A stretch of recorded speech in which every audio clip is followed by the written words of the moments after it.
नमस्कार, कशिश न्यूज़ के खास बुलेटिन में आप सबों का स्वागत है और मैं हूं संतोष सिंह। और आज इस खास बुलेटिन के दौरान, ये बुलेटिन है, ये बहस कह सकते हैं, बिहार और केरल मॉडल पे हम चर्चा करेंगे। ऐसा नहीं है कि बिहार स्वास्थ्य के क्षेत्र में पिछले 15 वर्षों में अगर हम बात करें तो देश के सामने नज़ीर पेश नहीं किया है। पल्स पोलियो अभियान हो या बच्चों की मृत्यु दर का मसला हो, प्राइमरी हेल्थ सेंटर में स्वास्थ्य व्यवस्था की बात हो, आंगनबाड़ी सेविका के सहारे या जो ग्रामीण स्वास्थ्य व्यवस्था है, उन सब चीज़ों को लेकर भी राष्ट्रीय स्तर पर अपनी पहचान कई बार उन्होंने स्थापित की है। और दूसरा केरल मॉडल है। अगर हम दोनों मॉडल की बात करें तो बिहार में भी अगर मरीजों की संख्या की बात करें तो लगभग न उस तरह की मृत्यु दर है। यहाँ अगर हम बात करें लगभग 1000 करीब मरीजों की संख्या है अब इस वक्त। और अगर हम बात करें 7 लोगों की अभी तक मौत हो चुकी है, उनमें 7 में 7 किसी दूसरे बीमारी के मरीज थे। किसी का किडनी फैलता, किसी का को कैंसर था। इस तरह से जो दूसरे बीमारी से प्रभावित रहे हैं उनकी मौत हुई है। केरल का भी ट्रैक रिकॉर्ड कमोबेश ऐसा ही रहा है। लेकिन अगर हम केरल की बात करें तो 30 जनवरी को पहला मरीज वहाँ चीन के वुहान से एक स्टूडेंट, मेडिकल कॉलेज की छात्रा थी, वो पहुँची थी और पहला मरीज। और पहला मरीज के साथ सबसे ज़्यादा मरीजों की संख्या लगातार उस दौर में, जिस दौर में महाराष्ट्र, उत्तर प्रदेश, गुजरात, मध्य प्रदेश, राजस्थान, बिहार कहीं नहीं था, उस समय उनके पास 300 मरीज करीब थे। लेकिन आज के तारीख में जब पूरा देश, खास करके जो डेवलप्ड स्टेट है, मुंबई हो, मतलब महाराष्ट्र की हम बात कर रहे हैं, गुजरात की बात कर रहे हैं, मध्य प्रदेश की बात कर रहे हैं, राजस्थान की बात कर रहे हैं, दिल्ली की बात कर रहे हैं, यूपी की बात कर रहे हैं, वो सारे के सारे कोरोना से जूझ रहे हैं। बिहार भी अब उसी दौर की तरफ बढ़ता चला जा रहा है।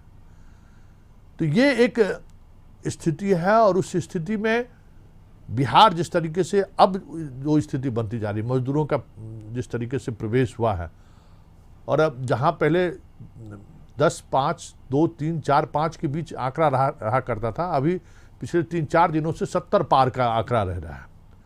और ये स्थिति बनी रही तो हाँ, इस स्थिति में अगर इसी तरीके से फैलाव जारी रहा तो बहुत मुश्किल हो जाएगा। तो हम केरला मॉडल से क्या सीख ले, बिहार का मॉडल क्या है, इन सब चीज़ों पर हम चर्चा करेंगे। और हमारे साथ केरला से भी एक्सपर्ट जुड़े हुए हैं जो इस फील्ड में सरकार के काम को काफ़ी करीब से देख रहे हैं।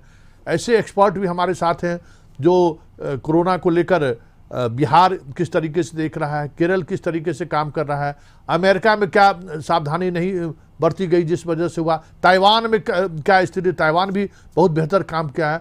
इन सब चीज़ों को लेकर एक मतलब कह सकते हैं कि बिहार हम कहाँ खड़े दिख रहे हैं, इस पर हम चर्चा करेंगे। और हमारे साथ भारतीय प्रशासनिक सेवा के 95 बैच के अधिकारी रहे हैं अरुण कुमार, और वो हमारे साथ जुड़ गए हैं। और अरुण कुमार जी लगातार इस तरह की चीज़ों पर वो काम करते रहे। हालांकि उन्होंने VRS ले लिया है, लेकिन भारत सरकार के इन सब तमाम कामों को बहुत करीब से उन्होंने ऑब्जर्व किया है। अरुण जी, शुरुआत हम लोग करते हैं मतलब बिहार मॉडल, केरल का मॉडल और देश और दुनिया के सामने जो स्थिति बनी है कोरोना से फाइट करने का, आपकी क्या राय है इसको लेकर? बिहार मॉडल के साथ साथ सारे वर्ल्ड के लेवल पर जो काम इस पर कोरोना को लेकर चल रहा है, आप अपना अनुभव बताइए कि क्या हो रहा है और क्या होना चाहिए। जी जी, नमस्ते संतोष जी। बहुत ही प्रासंगिक प्रश्न है ये, very much relevant, very much pertinent, बहुत ही ज़्यादा। हमें ये समझना होगा कि हमें भारत को बहुत सारे देशों से कंपैरिजन करने की जरूरत नहीं है। अगर हम केरला का मॉडल को ही अगर हम फॉलो करें तो हम कोरोना पर विजय प्राप्त कर सकते हैं।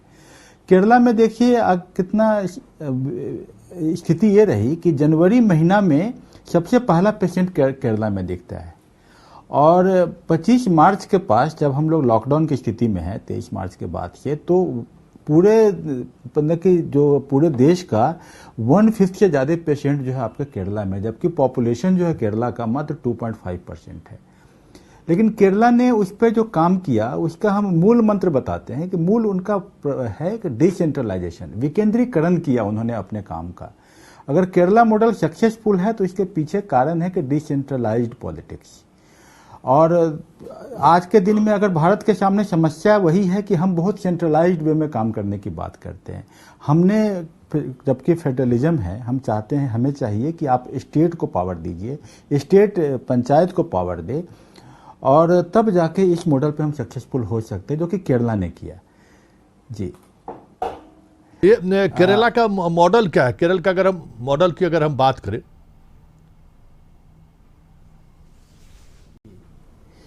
देखिए केरला में 1980 से पहले अगर आप समझते हैं तो 1980 से पहले वहाँ भी फिस्कल डेफिसिट था, हेल्थ की समस्याएं थी, ये सभी समस्याएं वहाँ भी थी।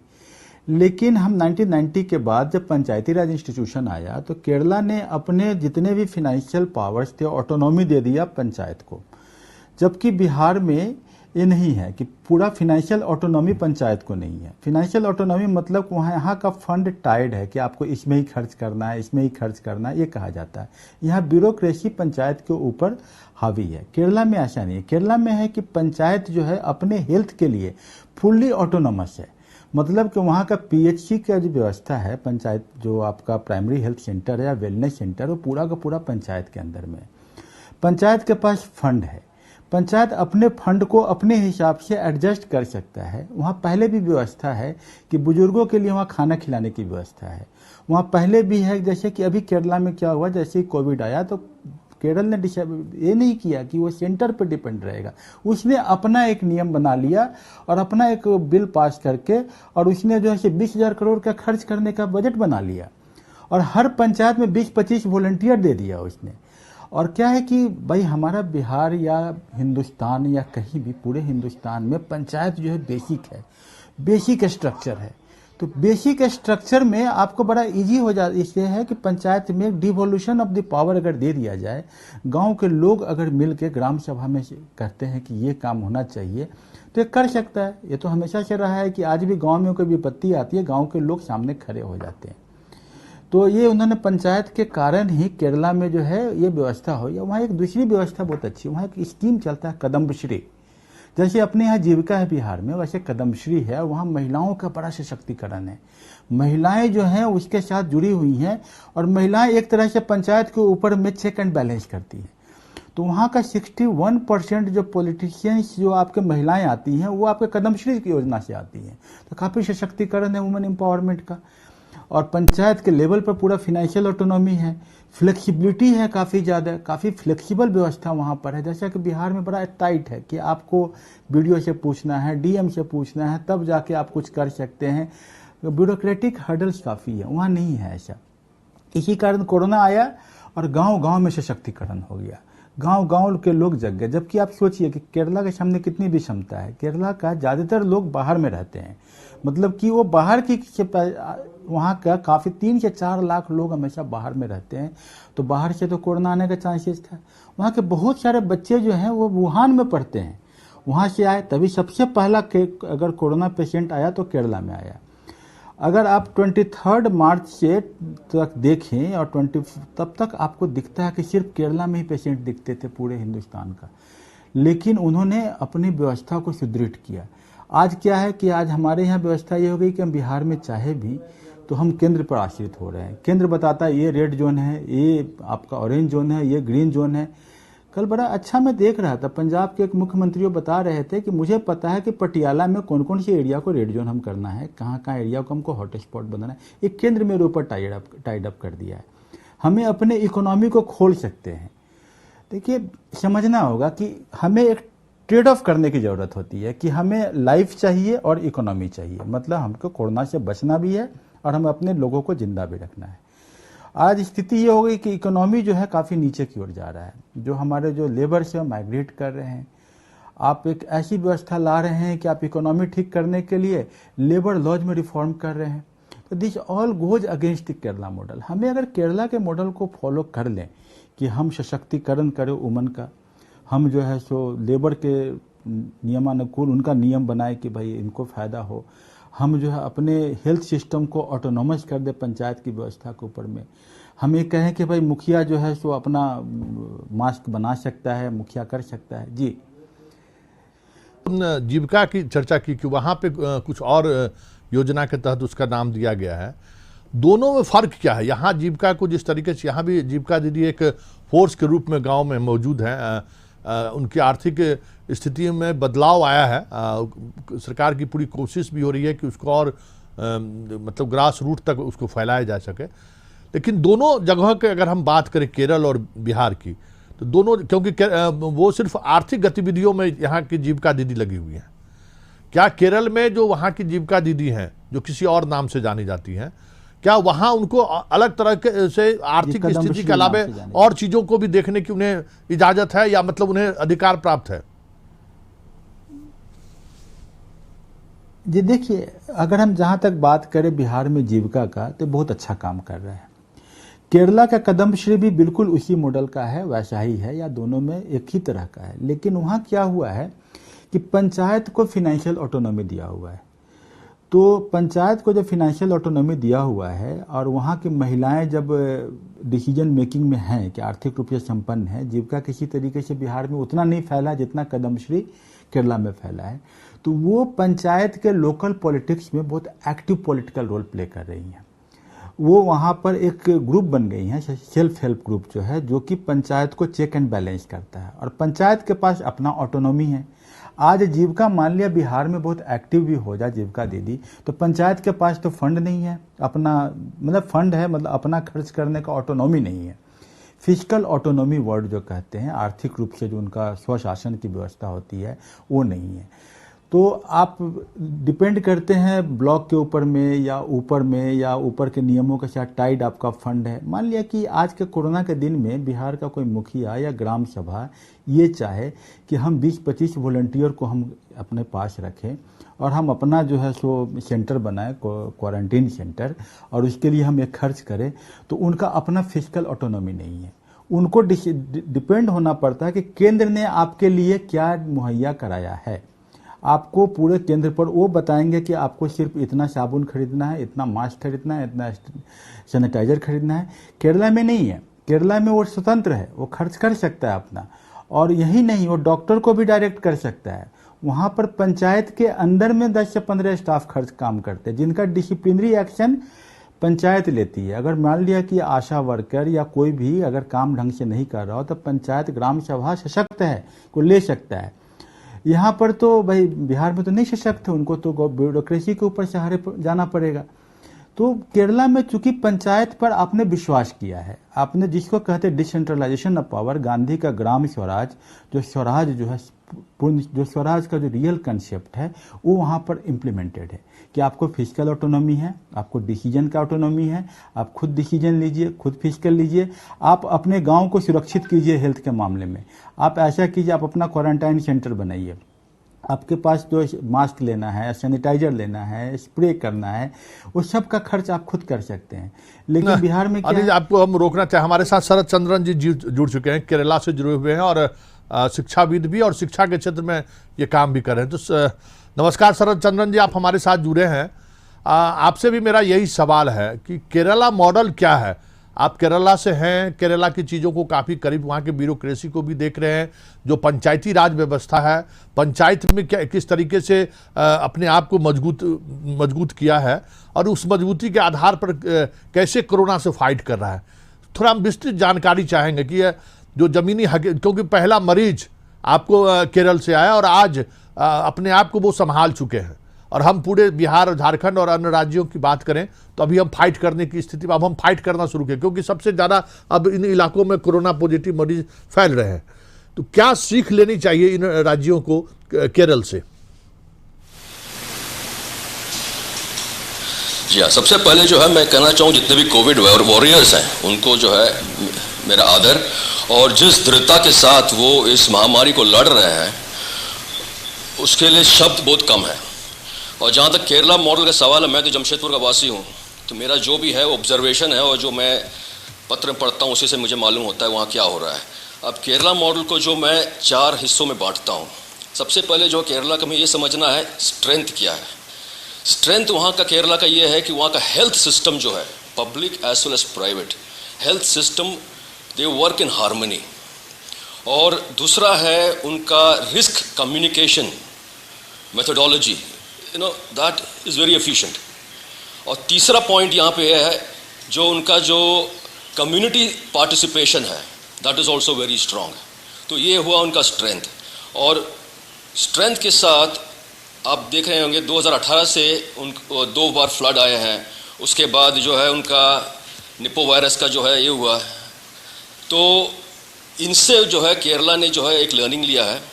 सबसे पहले उनको ये मालूम चला है कि जो हॉस्पिटल एक्वायर्ड इन्फेक्शंस हैं उसको कैसे कंटेन करना है, बिकॉज जितने लोग हॉस्पिटल आते हैं उनको जो है वहाँ से जो है ठीक होकर उनको वापस जाना है, ऐसा नहीं कि वहाँ से बीमारी लेके जाएं।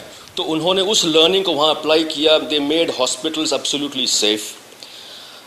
Next thing they did was जो कॉन्टैक्ट जो ट्रेसिंग होता है, कॉन्टैक्ट ट्रेसिंग में उन्होंने बहुत काम किया।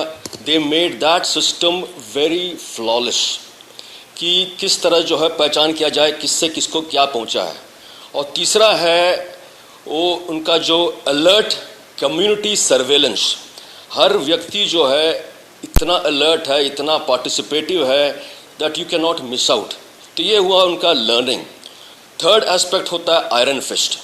जिस तरह से इम्प्लीमेंटेशन किया गया है, that has been done in a very strong iron fist method. लेकिन साथ में they have also ensured that the social outreach is taken care of. अब सोशल आउटरीच कैसे टेक केयर किया है? सबसे पहले उन्होंने जो है होम डिलीवरी सिस्टम को जो है स्ट्रॉन्ग कर दिया। आप घर में रहिए लेकिन आपको जो चाहिए घर पहुंच जाएगा, वो एरिया जो है उन्होंने जो है उसको चेक कर लिया। दूसरा है जो मिड डे मील्स है बच्चों का, बट सारे mid day meals they ensured that it reaches the children. Third aspect was migrant laborers.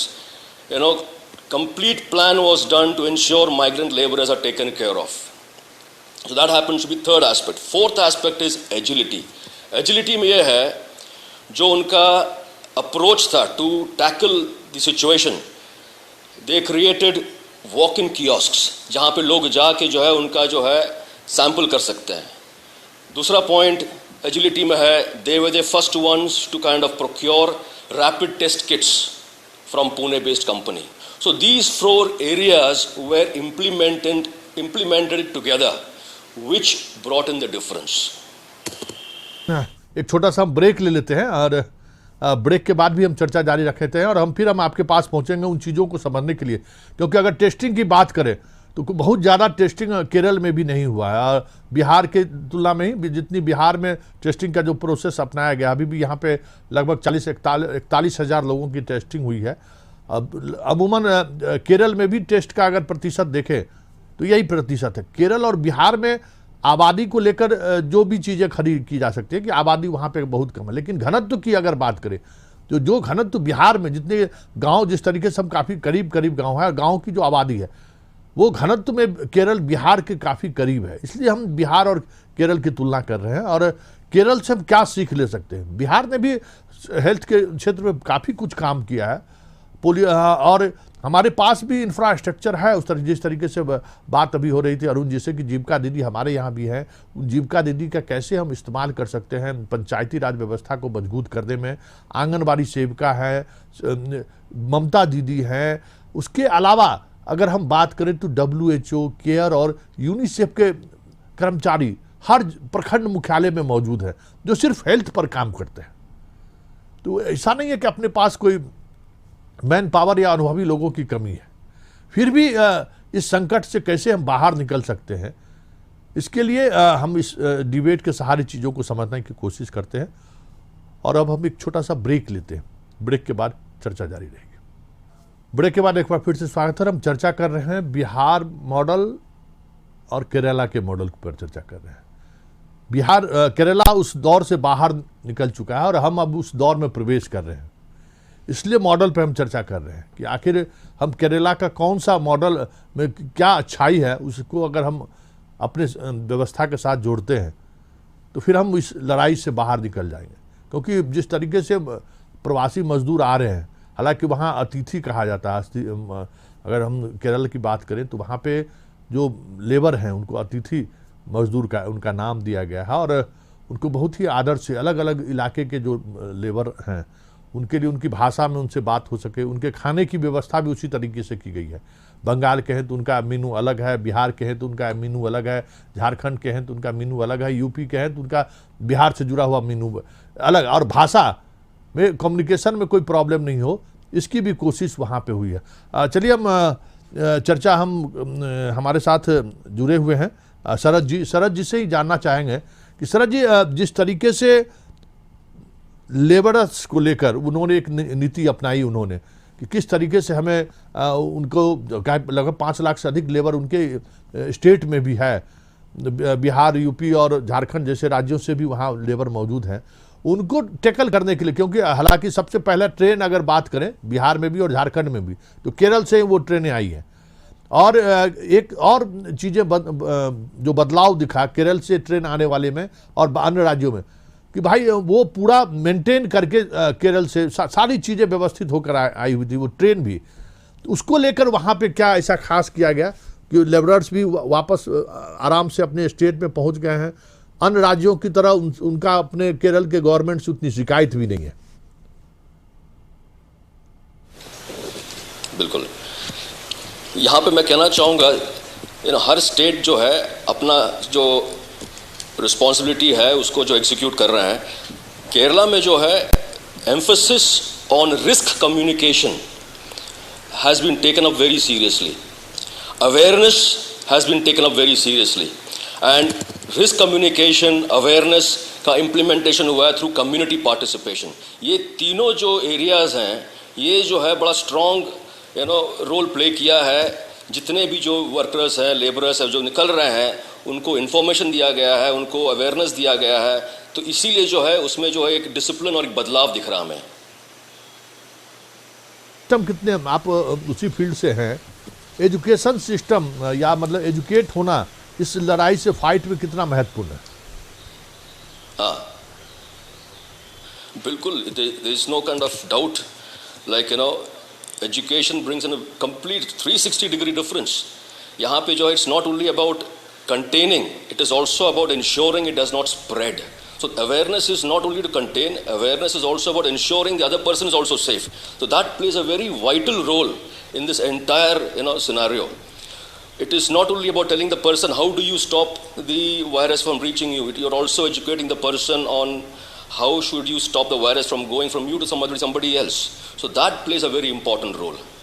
So that is where Kerala is playing a very very important strong role there.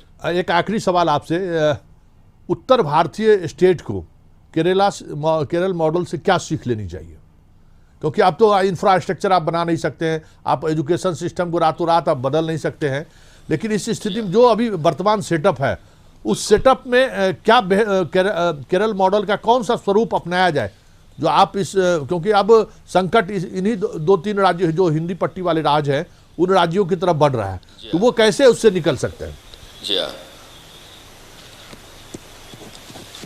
Community participation, सारे जितने भी लोग हैं उनको aware किया जाए कि ये महामारी जो है सिर्फ एक व्यक्ति का या किसी एक दर्जे के लोगों का नहीं है, ये सबका है। So unless and until we don't come together we will not be able to get out of it.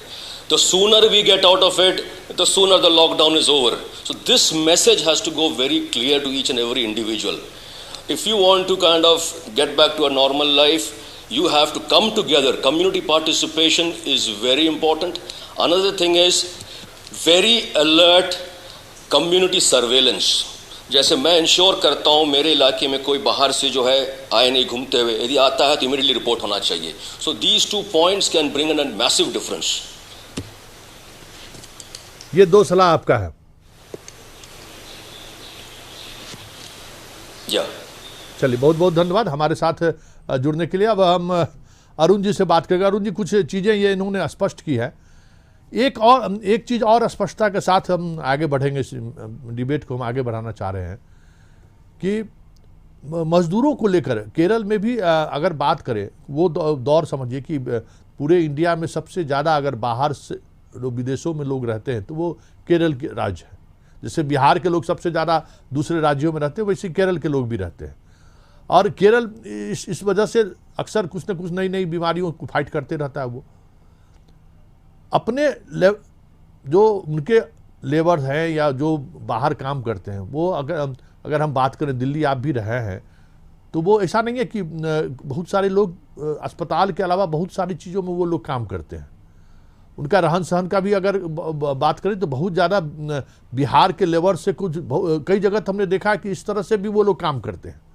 लेकिन फिर भी एक अवेयरनेस जो उन लोगों के अंदर है शिक्षा को लेकर, बाकी कम्युनिटी में जिस तरीके की उनकी ट्रेनिंग होती है, पूरे देश में, वर्ल्ड में, तो केरला से ही पहले, केरल से ही लोग नर्स जाया करती थी, अब लोग इधर भी से लोग नर्स होने लगे हैं। तो आखिर समुद्र के किनारे हैं, सबसे ज़्यादा मतलब कह सकते हैं कि शुरुआती दौर में अंग्रेज़ों का जितने भी लोग आए सब केरल तट पे ही आए, उसका भी असर है केरल की इस पूरे इस तरह के आपदा से लड़ने में, या फिर जो उनका अपना एक जो सोसाइटी को निर्माण करने में जो उनका अपनी एक भूमिका रही है, इसका भी एक योगदान है क्या? देखिए, आप काफ़ी अच्छा प्रश्न पूछे हैं, और सबसे अच्छी बात, मैं कॉन्ग्रेचुलेट करता हूं आपको कि आपने काफ़ी होमवर्क करके इस टॉपिक को चुना है। इस टॉपिक में जो आप हिस्टोरिकली बात कर रहे हैं, हमें देखना हो केरला का थोड़ा हिस्ट्री समझ लेते हैं कि वहाँ 3 मुख्य थे, प्रिंसली स्टेट थे, 2 थे, ट्रावनकोर और कोचीन, और मालाबार एक मद्रास प्रेसिडेंसी का था। ट्रावनकोर और कोचीन में पहले से भी एजुकेशन को लेके, हेल्थ को लेके अवेयरनेस रहा है। लेकिन अगर आप देखेंगे कि ठीक है, बैकग्राउंड तो बिहार का भी उतना ही अच्छा रहा है, ऐसा नहीं कि हिस्टोरिकली हम कहीं से भी कमज़ोर पड़ जाते हैं, हमारे यहाँ भी व्यवस्था वही रहा है। अंतर कहाँ से शुरू हुआ ये समझना होगा। 1990 में के दशक में केरला का भी फिजिकल ऑटोनॉमी वगैरह के कंडीशन में काफ़ी ख़राब कंडीशन था, फिजिकल हेल्थ बहुत अच्छा नहीं था, वहाँ भी प्रॉब्लम्स थे, लेकिन हमारे साथ भी प्रॉब्लम थे। लेकिन 90 के बाद जब पंचायती राज की बात होने लगती है, 73rd अमेंडमेंट की बात होती है, तो केरला ने बड़ा स्ट्रांगली इसको इम्प्लीमेंट किया। केरला ने एक कमेटी बनाया, सेन कमेटी, और उन्होंने तब अप्रोच चेंज कर गया। केरल ने ये अप्रोच किया कि केरल में सिटीजन सेंट्रिक है, केरल में नागरिक कहा जाता है।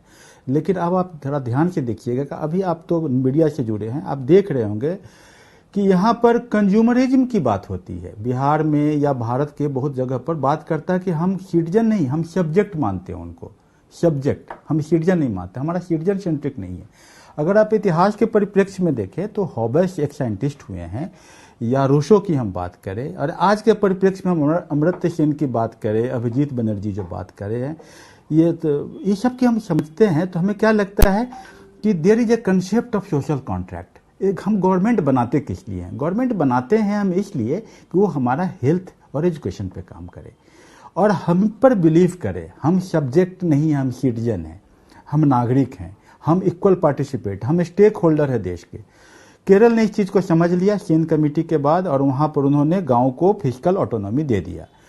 बिहार के गांव में भी अगर कहे कि हेवी पॉलिटिकल इनपुट की हम बात करें कि काफ़ी ज़्यादा हेवी डोज ऑफ पॉलिटिक्स अगर है तो केरल में है, तो बिहार में भी है। बिहार के लोग भी पॉलिटिकली बड़े अवेयर हैं, इस बात को मत मानिए। शिक्षा के साथ हम खाली नहीं जोड़ सकते, पॉलिटिकली हम लोग काफ़ी अवेयर हैं, हम लोग जानते हैं अपने राइट्स को, हम लोग अपने गांव को बचाने का हम लोग का पुरानी परिपाटी रही है। मिथिला में जब एक के घर में शादी होती है पूरे गांव की शादी मानी जाती है, एक के घर में कुछ प्रॉब्लम आता है तो पूरे गांव का प्रॉब्लम माना जाता है। तो हमारा कम्युनिटी पार्टिसिपेशन बहुत स्ट्रांग है। दिक्कत हमारे साथ यही हो गया कि केंद्र स्टेट पर बिलीव नहीं कर रहा है और स्टेट पंचायत पर बिलीव नहीं कर रहा है। मतलब कि ट्रस्ट डेफिसिट है केंद्र से स्टेट पर और स्टेट का पंचायत पे।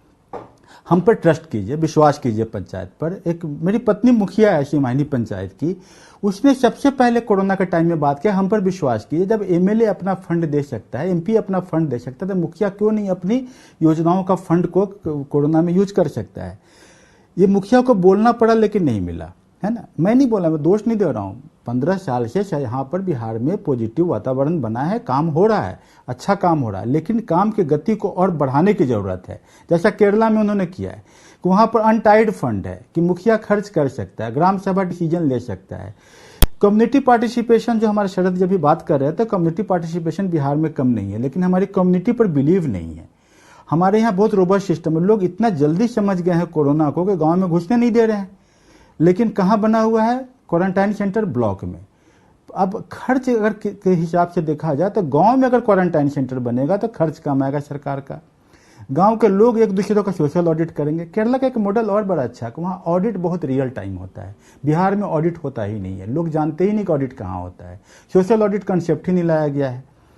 यहाँ सिस्टम है, इंफ्रास्ट्रक्चर है, गांव है। देखिए डेंसिटी वाइज केरला भी बहुत हेवी डेंस्ड है, बिहार भी डेंस्ड है, लेकिन केरला ने अपने आप को बचाया। केरला में कोरोना से बचने के लिए कोरोना से मतलब कि इफेक्ट होने का बहुत साधन था, क्योंकि वहाँ के बहुत बच्चे आपके वुहान में पढ़ते हैं, वहाँ से आए, बाहर से आ गए लोग, मजदूर लोग वहाँ पर हैं। लेकिन केरल में क्या सिटीजन समझा जाता है, वहाँ का एक स्कीम को कहा जाता है आदरम, मतलब हॉस्पिटल में जाइए। एक पब्लिक सेक्टर का ऑफिसर का फेसबुक ट्वीट आपको देखिएगा कभी, उसमें लिखा है कि मैं जब गया तो 20 सेकंड के अंदर में मेरा रिसेप्शन पे मेरा नाम लिखा गया, 2 मिनट के अंदर में डॉक्टर के चैम्बर के पास हम थे, तीसरे पेशेंट के बाद मुझे बुलाया गया जिसमें मात्र मुझे 9 मिनट लगे।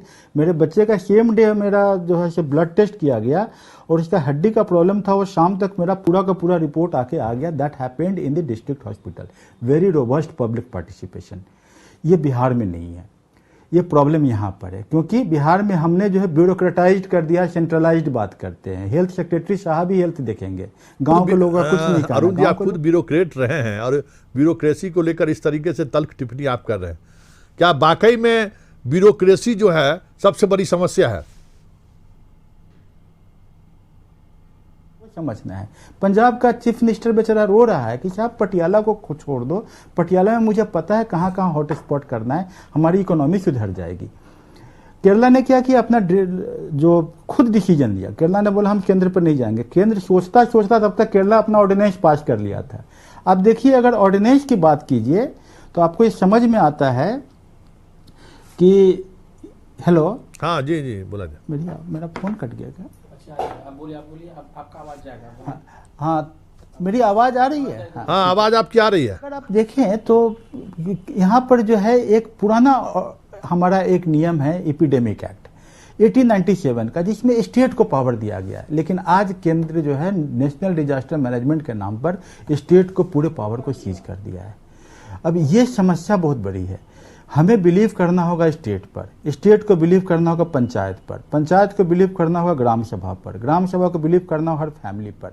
जब तक ट्रस्ट नहीं डेवलप होगा, जैसा केरला में ट्रस्ट डेवलप कर पाया है, तब तक ये संभव नहीं हो सकता है। जरूर। तो हमें इस बात पर बहुत जोर देने की जरूरत है। आपकी आवाज़ थोड़ी कट गई है, मैं कोशिश करता हूँ। लगता है इनसे संपर्क टूट रहा है। हम कोशिश करते हैं फिर से जुड़ने का। लेकिन एक बड़ी बात अरुण जी ने बताया है कि भाई आज किसी पर भरोसा ही नहीं है। सेंट्रल को स्टेट पर भरोसा नहीं है, स्टेट को पंचायत पर भरोसा नहीं है, और पंचायत को ग्राम सभा पर भरोसा नहीं है। और एक बड़ी समस्या है, और इसी समस्या की वजह से ये सारी समस्याएं खड़ी हो गई है कि भाई अब रेड जोन कौन सा होगा। अब नालंदा में इतना मरीज है, वो रेड जोन नहीं है। बिहार की ही बात करिए, गया में 6 हुए थे और कब 6 वो क्योर हो गए। बाद में अभी हाल के दिनों में फिर मरीजों की संख्या बढ़ी है, लेकिन वो रेड जोन में आ गया। कई इस तरह की चीजें देखने। भाई आप दिल्ली में रहते हुए कैसे तय कर सकते हैं कि वहां क्या लॉकडाउन में किस चीज में छूट देनी चाहिए, कहां पे कौन सा काम होना चाहिए। हंगामा किया पंजाब के मुख्यमंत्री, और बिहार की तरफ से भी ये बातें आई कि गेहूं कटने का मौका दिया जाए, तब केंद्र की सरकार ने ये जो अब ये समझदारी है कि भाई आप दिल्ली में रहते हुए आप एक गांव की समस्याओं को कैसे समझ सकते हैं। पिछले कार्यक्रम में हम बात कर रहे थे तो हमारे साथ उड़ीसा के एक पत्रकार वहां के जुड़े। उन्होंने कहा कि पंचायत को, सरपंच को डीएम का पावर दे दिया गया कि आप लॉकडाउन हटाइएगा, लॉकडाउन रखिएगा, वो उसकी जिम्मेवारी है। लॉकडाउन तोड़ते हैं तो उन पर कार्रवाई होगी, ये उनकी जिम्मेवारी है। और अब पंचम वित्त आयोग 5-5 लाख रुपया मुखिया को दे दीजिए, मुखिया जी खर्च करेंगे, बीडीओ साहब मिले रहेंगे। पता चला कई जगह से खबर आ रही है कि मुखिया ये बीडीओ साहब की बीबी एमवे चलाती है। तब वो हुआ कि भाई एमवे कंपनी का ही सैनिटाइजर और रुमाल और तौलिया बांटना शुरू कर दीजिए। तो ये इसलिए हो रहा है कि किसी को भरोसा नहीं है। सही बात कह रहे थे अरुण जी कि ना केंद्र को राज्य पर भरोसा है, राज्य का न पंचायती राज व्यवस्था पर भरोसा है। सिर्फ एक चुनाव करा देना है और चुनाव के सहारे बस चीज़ें को दिखाना है कि भाई पंचायती राज व्यवस्था लागू है। ये बिहार के लिए हमें लगता है कि एक केरल से अगर हमें सीख लेना है या केरल को हमें फाइट देना है सभी मामलों में, तो पंचायत को ऑटोनॉमी देना होगा, पंचायत को स्वतंत्र करना होगा। ये हम लोग भी महसूस करते हैं। ये एक बड़ी बात है। चलिए हम चर्चा जारी रखेंगे, लेकिन एक पहले छोटा सा ब्रेक ले लेते हैं। फिर से स्वागत है। अरुण जी से हमारा संवाद स्थापित हो चुका है। अरुण जी, एक ब्यूरोक्रेसी पर आप एक ब्यूरोक्रेट होते हुए आप लगातार ब्यूरोक्रेसी के पर हमला कर रहे हैं। आखिर जो ब्यूरोक्रेसी में जो लोग आते हैं उनकी मानसिकता, आप खुद ब्यूरोक्रेट रहे हैं, वो अपने आप को उससे बाहर क्यों नहीं निकाल पा रहे? मतलब उनको सत्ता उनके हाथों में रहे, इसकी जो समझदारी है जरा उस पर भी हम चर्चा कर लें कि भाई उन्हें पंचायत को फ्रीडम देने में क्या आपत्ति है। मान लो उनका खुद लोड कम होगा, उनकी जिम्मेवारी थोड़ी कम होगी। तो ये जो ब्यूरोक्रेसी के अंदर का जो खेल है, जरा उसको भी हम चाहते हैं इसी सहारे समझने की कोशिश कि भाई वो एकदम चीज़ों को बांध के रखेगा। ऐसा नहीं है कि वो पूरी उनके बांध के रखने से ईमानदारी चीज़ें बनी रहती, ईमानदारी बनी रहती है। तो उसको लेकर इतना आग्रही क्यों रहते हैं ब्यूरोक्रेट? भाई इतनी समस्या है, भाई चलो गांव को भी कुछ दे दे, गांव को राइट मिल जाए। जैसे थानेदार को आदेश के बावजूद भी सरपंच को राइट देने को तैयार नहीं है। जी, आपने बहुत ही तार्किक प्रश्न किया है। मैं थोड़ा सा एक तर्क का उत्तर तर्क में देता हूं कि क्या केरला में ब्यूरोक्रेसी नहीं है? केरला में भी ब्यूरोक्रेसी है। आखिर केरला की ब्यूरोक्रेसी इतनी सजग कैसे हो गई?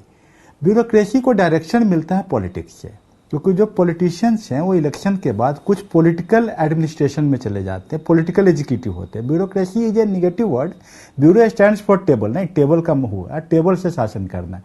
It is a system of governance. System of governance अगर हम समझे तो दिखता यह है कि इलेक्शन के बाद पॉलिटिकल एग्जीक्यूटिव हो जाते हैं, जो कि बॉस हो जाते हैं। नहीं, उसका हेड चीफ मिनिस्टर होता है, सेंटर में प्रधानमंत्री होता है। तो उसके बाद जो एग्जीक्यूटिव है, जो पेड एग्जीक्यूटिव, जैसे हम लोग थे या हम हैं या हमारे जैसे लोग, हमारे कलीग हैं, वो paid executive are working under political executive. राजनीतिक जो एग्जीक्यूटिव है उनके अंडर में काम करते हैं। तो जैसा डायरेक्शन मिलेगा वैसा ही काम होगा। तो दिक्कत यह है कि डायरेक्शन। एक मिनट के लिए हम आपको रोकना चाहेंगे। हमारे साथ केरल से जुड़ चुके हैं इंडियन एक्सप्रेस के वहाँ ब्यूरो चीफ है अनिल जी। थोड़ा उनको देखिए, फर्क देखिए अशोक जी, अरुण जी की एक मोबाइल उनके पास है। मतलब हम लोगों की तरफ कनेक्टिविटी का प्रॉब्लम नहीं है, एक मोबाइल रखे, इस वजह से इनको थोड़ी परेशानी हो रही है। चलिए अनिल जी नमस्कार, आप हमारे कार्यक्रम से जुड़े और हमें आपने आपको समय दिया। और बात हम सीधी बात आपसे यही सवाल मेरा रहेगा कि आखिर केरल अपने आप को इस कोरोना की आपदा से कैसे बाहर निकालने में कामयाब रहा?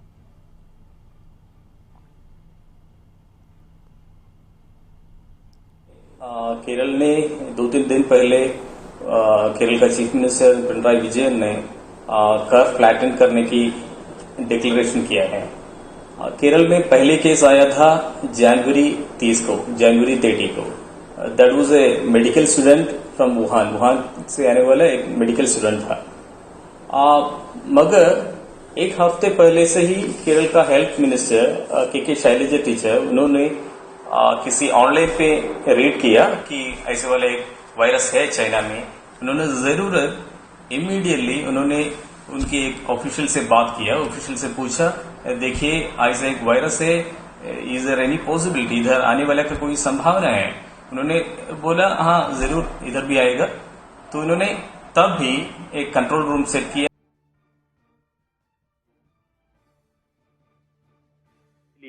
तभी तब केरल में भी एक प्रोटोकॉल था। केरल ने इमीडिएटली गाइडलाइंस इंट्रोड्यूस किया और सारी प्रिपरेशंस किया। एंड पहले फेज में there were only 3 cases and later in the first week of March Italy से आने वाला कुछ लोगों से सेकेंड फेज शुरू किया। And during this entire course of time government had a very clear picture. Like government उनको मालूम था कि this is what we are dealing with. And उन्होंने सभी प्रिपरेशन किया। प्रिपरेशन मीन्स उधर टेस्टिंग करते ही रहे। लाइक सिम्टोमैटिक केसेस में सभी समय देयर वर टेस्टिंग। जब तक there are no symptomatic cases testing will जारी रहेगा। and same way they were doing a random testing of asymptomatic asymptomatic people also, like जब भी there are any sudden deaths, immediate deaths, then they will random testing करेगा. 40 test किया था, सभी negative था. ये टेस्टिंग का strategy they are not doing, and there are only around 540 cases in Kerala, and the death rate, case fatality rate is very low. Case fatality rate सिर्फ 0.59% है, और रिकवरी रेट भी बहुत अच्छा है. रिकवरी रेट है 92%. इन्होंने सभी प्रिपरेशन किया, टेस्टिंग करते ही रहा, और whenever there was a new method like plasma therapy के बारे में there were discussions were going on, and plasma therapy के लिए अप्लाई किया, और एंटीबॉडी टेस्ट के बारे में डिस्कशन था. एंटीबॉडी टेस्ट के लिए चाइना से ऑर्डर किया, और जब antibody test it didn't happen, they were again doing all this PCR test, random PCR test we are doing. And I can tell you, it's not only about the preparations against corona. Even during lockdown there were clear preparations. Like I can tell you an example, ये lockdown था और तभी सारी shops बंद थे, और उन्होंने केरल का गवर्नमेंट ने कम्युनिटी किचन्स ओपन किया. कम्युनिटी किचन्स सभी लोगों के लिए, including guest workers, people from other states, they were working here. We have got some 35 lakh people from other states. Community kitchens opened किया, और some 4-5 lakh people were in the camps. In fact, it was interesting to note that community kitchens served food which suit their interest, like not that they were given Kerala food. उनके लिए उनकी तरफ का खाना भी दिया, सभी preparations किया, अनुसार उनको फूड का मुहैया कराया गया. हाँ, I'll say basically the government was prepared to deal with that, and a lot of other things like mask mandatory कर दिया, और फिजिकल डिस्टेंसिंग वो भी मैंडेटरी कर दिया, और उन लोगों से every day there will be a press conference by Chief Minister Pinarayi Vijayan. In fact, right now I'm talking to you, his press conference is going on. Today there are 26 cases, and he was saying like what should be the next course of action. Every day it's like a class. He keeps on telling the people what should you do and why we should maintain physical distancing. And the most interesting thing is, more than anything else, more than politics, more than other things, the government focus किया COVID को fight करने के बारे में. Focus was सिर्फ on fighting COVID. That way I think the government was fully prepared, and in fact right from the first week they have got this plan A, B, C and all. By the first week of March government ने plan C का preparation किया. Plan C ऐसा है कि in case जब बाहर से लोग आएंगे, बाहर से मीन्स अदर स्टेट से और अब्रॉड से लोग आएंगे, उनके लिए क्वारंटाइन करने का प्रिपरेशन भी कर दिया. इनफैक्ट 9.7 लाख ऐसा कुछ पॉसिबल फैसिलिटीज आइडेंटिफाई किया. इतने सारे लोग आते हैं तो भी उनको हैंडल करने का फैसिलिटीज है, ऐसे वाले प्रिपरेशंस किया. देयर वर बहुत सारे लाइक आपने सही किया, सही बोल दीजिए, आपने ब्यूरोक्रेट्स को सही तरह का डायरेक्शन किया. अच्छा अनिल जी, जरा एक सवाल और है कि पंचायती राज व्यवस्था आपके यहाँ केरल को लेकर अगर हम चर्चा करें तो आप उत्तर भारत के भी कई प्रदेश में आप इंडियन एक्सप्रेस के रिपोर्टर के रूप में आपने काम किया है, और अभी केरला में आप काम करें. केरल में फर्क क्या है वहाँ के पंचायती राज व्यवस्था में और उत्तर भारत के अन्य राज्यों में जो पंचायती राज व्यवस्था है? केरल का पंचायती राज व्यवस्था इतनी मजबूत कैसे है? सही सवाल पूछा आपने, क्योंकि 2-3 दिन पहले मैंने बात किया था इधर का हेल्थ मिनिस्टर से, श्रीमती के शैलजा से. उन्होंने शी वाज टेलिंग पंचायती राज व्यवस्था के बारे में local bodies, local self government, उनको इन्वॉल्व किया. इस क्वारंटाइन करने के लिए, क्वारंटाइन में जो आदमी है उनको खाने पीने की व्यवस्था करने के लिए, उनकी देखभाल करने के लिए, उनकी सिक्योरिटी के लिए सभी को, लोकल बॉडीज को भी इन्वॉल्व किया। तो ऐसे वाला एक सिस्टम था किधर लोकल बॉडीज का आदमी है, पुलिस का आदमी है और कॉमन मैन भी है। तो उनको ऐसा एक फीलिंग होता है कि ये हमारे काम है, क्योंकि ये अपने आप से कर रहे हैं। और सभी पंचायत का काम था क्वारंटाइन का फैसिलिटी आइडेंटिफाई करना, कम्युनिटी किचन रन करना, कम्युनिटी किचन के लिए कोई भी जरूरत है तो वो करना। और ASHA workers they used to go to every house where people are in quarantine to look after them. Whenever they are in need of something, they can just get in touch with them. It's like they were the real or unsung heroes. They are the people who were behind all these things. Local bodies का, इधर का panchayat system का बहुत काम है। Panchayat system की काम से ही एक क्वारंटाइन व्यवस्था सही तरह के चल गया, कोई प्रॉब्लम नहीं था। अच्छा अनिल जी, वहाँ पे ब्यूरोक्रेसी, जैसे उत्तर भारत में अगर हम बात करें तो ब्यूरोक्रेसी एक बड़ा हैडल है उसको टैकल करना, और बहुत सारी चीज़ें मुख्यमंत्री के चाहने के बावजूद भी वो चीज़ें ग्राउंड तक नहीं पहुंच पाती है। आपका क्या केरल के मुख्यमंत्री या जो अब वहाँ की जो हेल्थ मिनिस्टर हैं वो शिक्षिका हैं, और मतलब वहाँ उस तरह का प्रोफाइल भी नहीं है जो एक पॉलिटिकल प्रोफाइल उत्तर भारत में दिखाया जाता है, फिर भी उतने बड़ा ब्यूरोक्रेसी को टैकल कैसे करते हैं ये लोग? अच्छा, मुझे लगता है ब्यूरोक्रेसी को टैकल करने के लिए उनको कॉन्फिडेंस में लेना पड़ता है। इधर मुख्यमंत्री और हेल्थ मिनिस्टर दोनों ने इसमें सक्सेस किया है कि उन्होंने ब्यूरोक्रेसी से बोला कि ये हमारा फाइट है। हमारा fight means we are fighting it, it's not that I am fighting and you stand with me, all of us are together in this thing, like what we are going to do today that will define what we are tomorrow. That kind of a message was there.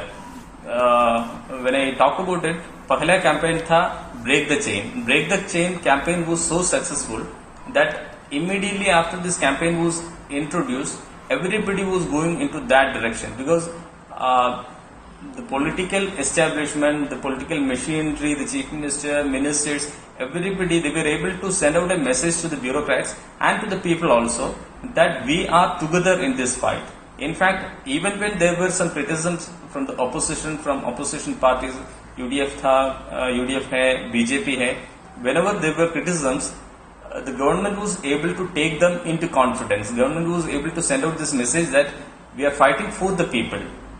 That kind of a message that did a lot. In fact, the chief secretaries, government ने एक war room set किया है। war room में सभी department का representatives होता है उधर।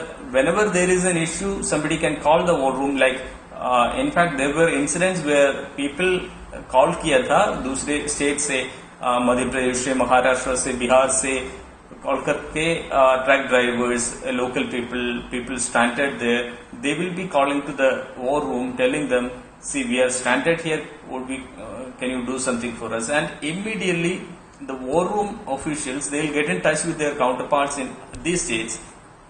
किसी भी स्टेट हो उधर का काउंटरपार्ट से टच करेगा और उनसे बोलेगा कि ऐसा एक इंसिडेंट है, क्या आप कुछ मदद कर सकते हैं। इस तरह की एक one man feeling, means we are together, that kind of a feeling was there. Kerala is a very politically vibrant state, but at the same time in this issue they were able to handle it very clearly. They were able to handle it in a clever manner to send out a message that we are all together in this thing. एक आखिरी सवाल आपसे Anil ji, health को लेकर अगर हम बात करें तो केरल की रहने वाली नर्स, उसका एक शुरुआती दिनों में ही नर्सिंग व्यवस्था को लेकर केरल की अपनी एक पहचान देश और दुनिया के सामने में रही है। एक सफाई को लेकर अवेयरनेस, फिर हेल्थ को लेकर जो अवेयरनेस केरल के सामने जो चीज़ें सामने हैं, उसकी क्या वजह है कि वो पूरे वर्ल्ड लेवल पे केरल के नर्स का अपना एक अलग पहचान उसकी रही है, तो वो उसकी क्या वजह और उसका कितना लाभ पंचायत या सरकार उठा पाती है वहाँ पे? हाँ, पूरी तरफ क्योंकि केरल के I would say the whole success is not because what we did in the past 2 years or 3 years or in the past 5 years. In fact, the government was able to tackle this crisis efficiently just because we have got a very efficient public health system. Kerala का public health system इतना अच्छा है कि in general लोग public hospital में जाते हैं, private hospital की तरफ, प्राइवेट हॉस्पिटल से भी ज्यादा फैसिलिटीज है, उधर हाइजीन है, प्राइवेट हॉस्पिटल जाने से ही अच्छा है क्योंकि special experts wise, speciality wise, equipment, facility, best doctors, all these facilities are there in public health system. And सही आपने कहा नर्सेस के बारे में, nurses there are dedicated lot and Kerala का नर्सेस आपको भी मालूम है दुनिया के सारी जगह में जाते हैं, सभी places they are serving and same way this very robust and vibrant health system in Kerala उन्होंने बहुत हेल्प किया है ये टैकल करने के लिए। जरा ये आप उत्तर भारत में भी रहे हैं, जो हेल्थ अगर स्वास्थ्य अगर सरकारी हॉस्पिटल में बेहतर हो सके तो उसके लिए अन्य राज्यों को केरल से क्या सीख लेनी चाहिए? केरल से दो बात सीखना है कि जैसे मैंने बोला अभी just now I was saying two things, public health and public education. These two things are of utmost importance. See, Kerala is a state with about 3.5 crore population, and of this only 540 people were affected till now. And whenever there are people from outside the state, we have got people coming from outside the state, not only Kerala, it's other states also. And the Chief Minister was making it very clear that, see, there are people coming to this place and we need to host them, we need to take care of them. So, these two systems, public health and public education, these two sectors, Kerala ने बहुत ज़्यादा importance किया है. ऐसे वाले importance that helped in fighting COVID. Not only COVID, 2 साल पहले Nipah का एक इशू था, निपा भी हैंडल करने में हेल्प किया है. और केरल में इस सिस्टम WHO का गाइडलाइन था test, trace, isolate and support. ऐसी तरह किया just because of the public health system. I'll give you an example. Like on March 7th or 8th, some 3 people they came from Italy, and some 5-6 cases were reported in Kerala because of this Italy COVID strain. And immediately our public health system, our doctors, they were able to trace their contacts. Tracing contacts was not a big issue because they were experts in that. They kept on talking to these people and identified almost all contacts, all primary contacts and secondary contacts. उनको identify किया, उनको quarantine में भेजा. ऐसे किया इसलिए 93-year-old patient and 89-year-old patient, 2 grandparents, very aged people, they were under treatment in Kottayam Medical College and they recovered. They actually recovered. Wow. A 93-year-old person recovering from COVID, that shows how vibrant and how efficient the system is. That public health system is very good here. I won't say that other states should learn from Kerala only this thing, but these two things, public health and public education, the kind of importance that we are giving, उनके लिए उसमें ज्यादा focus है public health और public education में. That kind of focus, I think other states should also learn from Kerala. चलिए, बहुत बहुत धन्यवाद अनिल जी, आपने हमें इतना वक्त दिया. और इन चीज़ों को समझिए कि एक पब्लिक को क्या चाहिए. आज हमारी आमदनी का, आपकी आमदनी का अधिकांश हिस्सा बच्चों को पढ़ाई में और स्वास्थ्य में खर्च हो रहा है. अगर ये चीज़ें अगर सेफ हो जाए, हम बचाने में कामयाब हो जाए, तो बिहार का हर व्यक्ति, हमें लगता है कि उसके बाद उसको कोई ज़रूरत नहीं है. आराम से वो पूरी दुनिया घूम सकता है, बाकी चीज़ों को भी वो संभाल सकता है. इतना हम कमाई कर लेते हैं. लेकिन आज की तारीख में क्या हो रहा है, कोचिंग वाले में पढ़ाई के पैसा आपका जा रहा है. बीमार हो गए तो एक भी सरकारी अस्पताल में कहीं कोई व्यवस्था नहीं है, आपकी पूरी राशि बड़े बड़े अस्पताल वाले लूट लेंगे. तो ये 2 चीज़ें. और एक सरकार से आपको चाहिए क्या? आप इतना टैक्स देते हैं, हर बात पे टैक्स देते हैं. अगर एजुकेशन सिस्टम और हेल्थ सिस्टम भी आप नहीं सुधार पा रहे हैं तो फिर सरकार का क्या मतलब है? और केरल अगर इस चीज़ों से फाइट कर रहा है और अपने आप को निकाल पाया है, तो इसकी एक बड़ी वजह ये भी है कि सरकार के ऊपर जनता का भरोसा है और सरकार का भी जनता पर भरोसा है, सारे सिस्टम को एक दूसरे पर भरोसा है। और एक बड़ी बात इन्होंने कही कि रोजाना वहाँ के मुख्यमंत्री प्रेस कॉन्फ्रेंस करते हैं।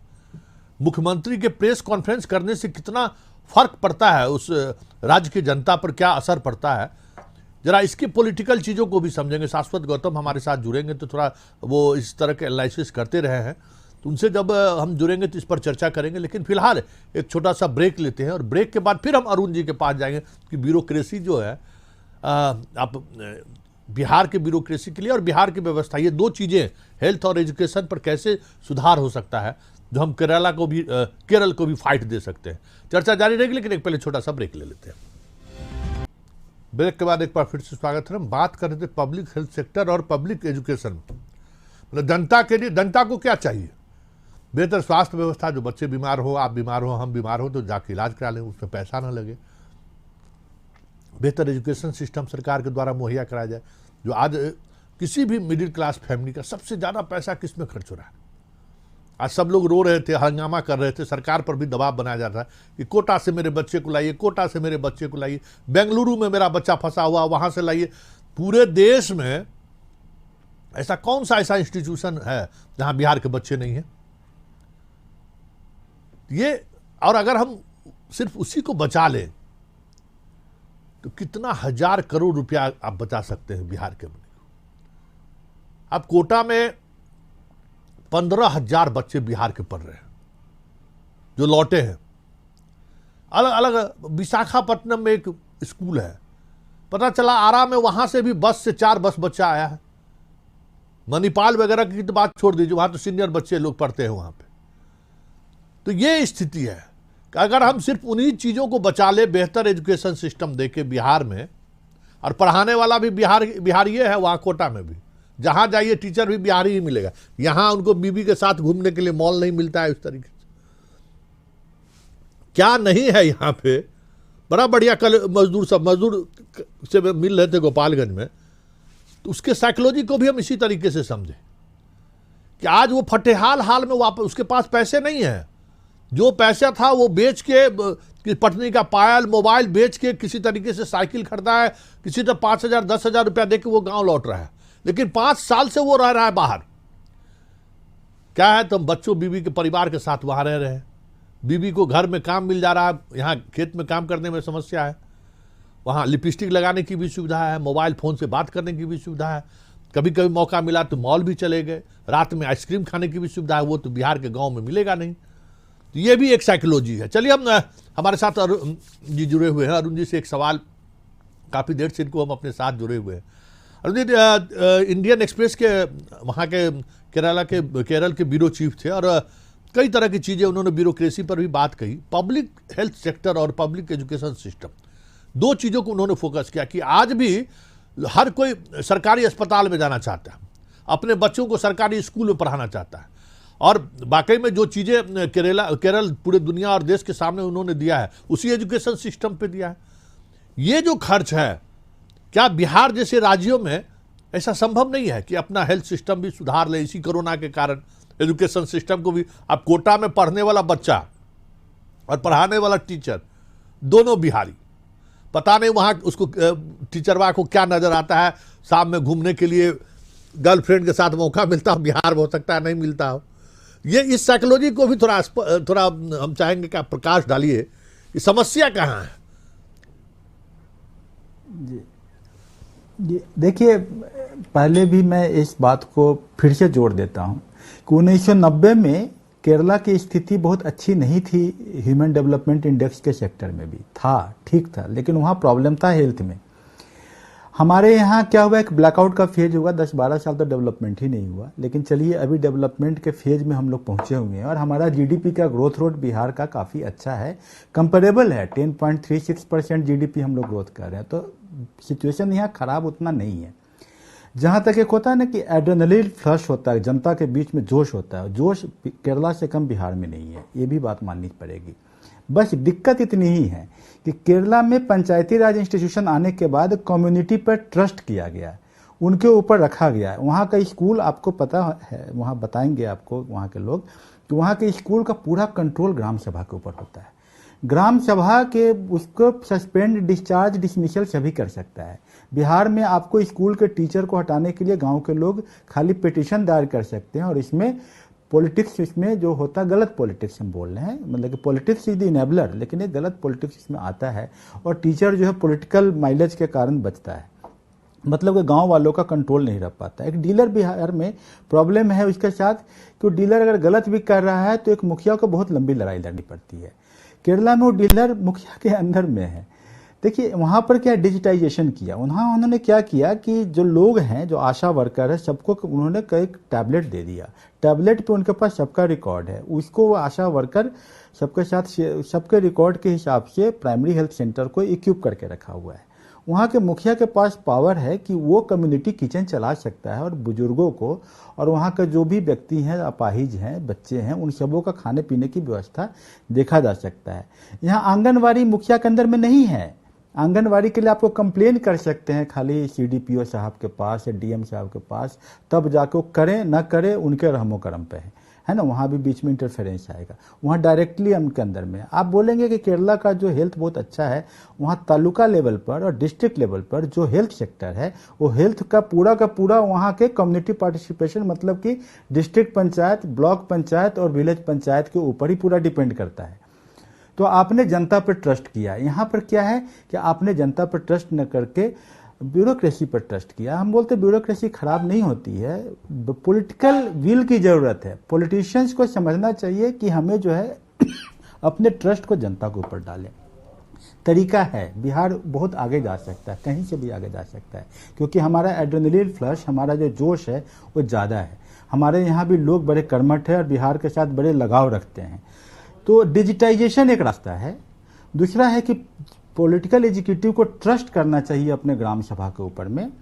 आप जितना डिसेंट्रलाइजेशन करें, जैसे बहुत अच्छा स्कीम किया गया कि भाई जन जीवन हरियाली, उसमें हम वार्ड मेंबर को जोड़ेंगे, वार्ड मेंबर को भी फंड के साथ टाई किया गया, अच्छा किया, लेकिन उसको फिनेंशियल ऑटोनॉमी दीजिए।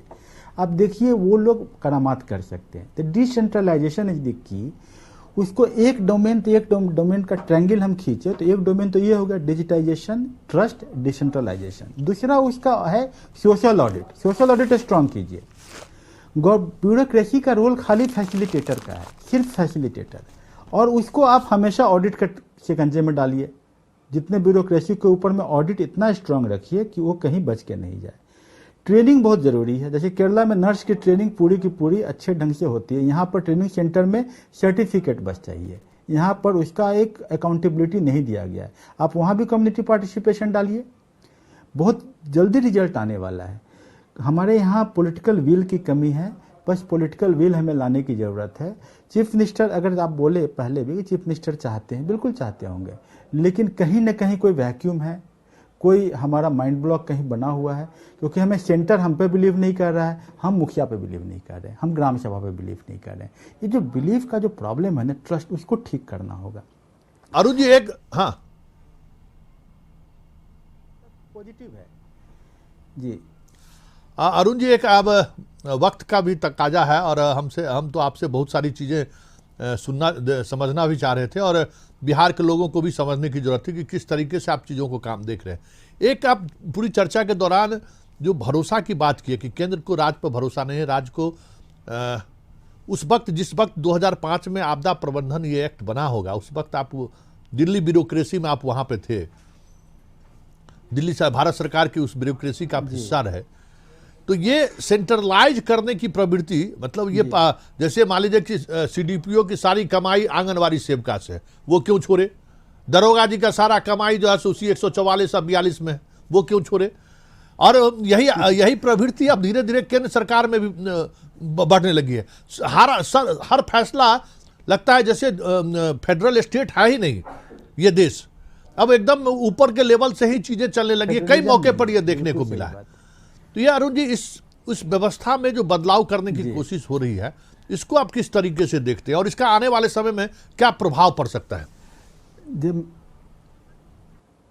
जी देखिए, मैं बहुत पॉजिटिव आउटलुक से देख रहा हूँ। मुझे लगता है कि पेंडेमिक जो है, जो कोरोना जो है, ये एक अपॉर्चुनिटी भी है।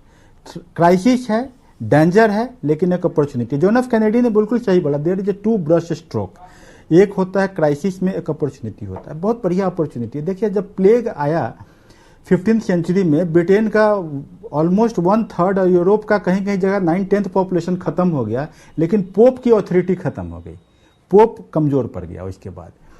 अभी हमें लगता है कि डिसेंट्रलाइजेशन इसके बाद आएगा। कोरोना पेंडेमिक खत्म होते होते हिंदुस्तान में डिसेंट्रलाइजेशन और केरला मॉडल की बात होने लगेगी, जो अब बात बहुत पहले आपकी टीवी और आप लोग कर रहे हैं, बड़ा फोरसाइटेड व्यू है। ये बिल्कुल डिसेंट्रलाइजेशन आएगा, जनता जो है अथॉरिटी को चैलेंज करेगी, कर भी रही है, और देखिएगा कि बिहार फिर बदलेगा, नया करवट लेगा, क्योंकि डिसेंट्रलाइज जैसे ही बिहार होगा, जैसे ही यहाँ पर ट्रस्ट होगा, सोशल ऑडिट मजबूत होगा, फैसिलिटेटर जो ब्यूरोक्रेसी है फैसिलिटेटर का रोल में आ जाएगा, ट्रेनिंग में डिजिटाइजेशन करेंगे और हम एजुकेशन में डिजिटाइजेशन करेंगे। आज देखिए जूम से बहुत अच्छा एजुकेशन हो रहा है, हमें नहीं बोल जूम नहीं बोल रहा हूँ मैं, डिजिटल एजुकेशन के द्वारा बच्चों की पढ़ाई रुक नहीं रही है। रुक कहाँ रही है? क्योंकि हम जब आपसे बात करते हैं तो कनेक्शन रुक रहा है, मतलब कि आप हाई स्पीड नेटवर्क इंडिया में डेवलप नहीं कर पा रहे हैं। आप कहने को कह रहे हैं कॉमन सर्विस सेंटर, लेकिन आपने जो भारत नेट अभी चालू नहीं किया है, ये केंद्र की कमी है। अपनी कमी छुपाने के लिए वो सेंट्रलाइज होना चाहते हैं, वो भारत नेट कर ले। आज देखिए हमारे कोटा में बैठा हुआ हमारा बिहार का टीचर जो है बिहार के बच्चों को पढ़ा देगा और फिर पटना में आके पढ़ाना शुरू कर देगा, क्योंकि उसको डिजिटाइज पूरा डिसेंट्रलाइजेशन हो जाएगा। डिजिटाइज्ड एजुकेशन हो जाएगा तो डिसेंट्रलाइज्ड एजुकेशन हो जाएगा। और टीचर ट्रेनिंग को आप अकाउंटेबिलिटी कर दीजिए। स्कूल में आप बच्चों को आप दे दीजिए टैब, जैसे कि केरला ने आशा वर्कर को टैब दे दिया है, तो दे दीजिए बच्चों को टैब। वो बस बच्चे देखिए धीरे धीरे अपने आप जो है सो काम करने लगे। सुगत रहे बड़ा एजुकेशनिस्ट, उसने बात किया कि बच्चों को कंप्यूटर हाथ में थमा दो, बच्चा कंप्यूटर इंजीनियर बन जाएगा। हम बिहार के बच्चों को दूर नहीं कर पा रहे हैं, क्यों? क्योंकि वो डीलर जो है वो मुखिया के कंट्रोल में नहीं है, डीलर खाना नहीं दे रहा है, तो हमें चमकी बुखार हो रहा है, एक्यूट इंसेफेलाइटिस सिंड्रोम हो रहा है। कारण तो है कि डीलर खाना नहीं दे रहा है। डीलर जो है आंगनवाड़ी में जो है भ्रष्टाचार है, 3-4 हज़ार रुपये में आंगनवाड़ी बिकते हैं, इसलिए हमारे बच्चे भूखे रहते हैं, तो चमकी बुखार हो रहा है। तो हमें तो बिल्कुल सामने सामने दिख रहा है, आप तो मीडिया में है, आपको भी दिख रहा है कि चमकी बुखार का कारण सिर्फ आंगनवाड़ी की भ्रष्टाचार है।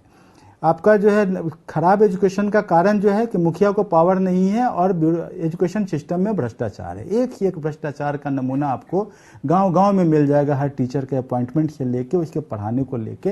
बेचारे गांव वाले लिखते हैं पिटीशन, लंबा लंबा लिखते हैं, ब्लॉक एजुकेशन ऑफिसर को नहीं सुनना है, उसके ऊपर डिस्ट्रिक्ट एजुकेशन ऑफिसर को नहीं सुनना है। दिक्कत तो यहाँ पर है, हमें जब तक पावर नहीं देंगे गाँव को, कैसे सुधरेगा, कैसे हम बनेंगे? लेकिन हाँ, कोरोना में बदलेगा। देखिएगा पेंडेमिक के बाद पूरा देश बदल जाएगा, क्योंकि 15th सेंचुरी में जब प्लेग आया तो पोप की ऑथोरिटी खत्म हो गई, जबकि पोप ऑल पावरफुल था। तो ये ऑथोरिटेरियन अप्रोच जो सेंटर का है, जो स्टेट का है, वो तो खत्म होना ही है। चलिए, बहुत बहुत धन्यवाद अरुण जी। आपने बहुत बड़ी बात बताई, और ऑथोरिटेरियन को समाप्त करना है। अब इनका भी सत्ता जो है समय अब बहुत नजदीक आ गया है। जिस तरीके से कोरोना को लेकर गांव-गांव तक बाहर काम करने वाले मजदूर लौट रहे हैं, उनकी अपनी एक मनोदशा है। अब वो गांव फिर से लौटने की मनोदशा के साथ वो लौटे हैं, तो क्या सुधार होना चाहिए। चलिए, वह अच्छी बात हुई कि केरला से हम कहाँ पीछे हैं। ऐसा नहीं है कि हमारे पास मैन पावर नहीं है, हमारे पास इंफ्रास्ट्रक्चर नहीं है। ये जो ब्यूरोक्रेसी है या जो कमीशन खोरी है, CDPO से लेकर ऊपर तक, समाज कल्याण विभाग तक, आंगनबाड़ी सेविका 3,000 रुपया महीने देना फिक्स है। हम डंके के चोट पर यह कह रहे हैं कि हर आंगनबाड़ी केंद्र के जो महिला है वो 3,000 रुपया अगर नहीं दे तो समस्या है। इसी तरीके से सरपंच है, 44 लगाने में ही दरोगा की कमाई है, उसके पास जाने ही नहीं देगा व्यवस्था। अरे वो डेमोक्रेसी में उसी जनता जिसको अगर गलत करेगा तो उसी से वोट उसको लेना है। अब जब वो सचिव के रूप में उसको, अच्छा बताइए, डीलर अनाज नहीं दे तो मुखिया जाए कंप्लेन करने के लिए, उतने बड़े पूरे पंचायत का वो जनप्रतिनिधि है, डीलर उसकी बात नहीं माने, आंगनबाड़ी सेविका उसकी बात नहीं माने, आशा वर्कर उसकी बात नहीं माने, टीचर उसकी बात ना माने, कहिएगा कि नहीं मुखिया के हवाले कर दिए तो और एजुकेशन सिस्टम खत्म हो जाएगा।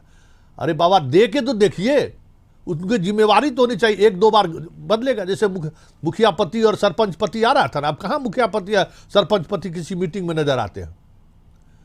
तो देश है बनने में थोड़ा वक्त लगेगा, लेकिन पावर को अंतिम व्यक्ति तक जाने दीजिए। इस कोरोना महामारी में हम ये हमारे लिए एक सबक होगा कि हम इस सिस्टम को डिसेंट्रलाइज कैसे करें।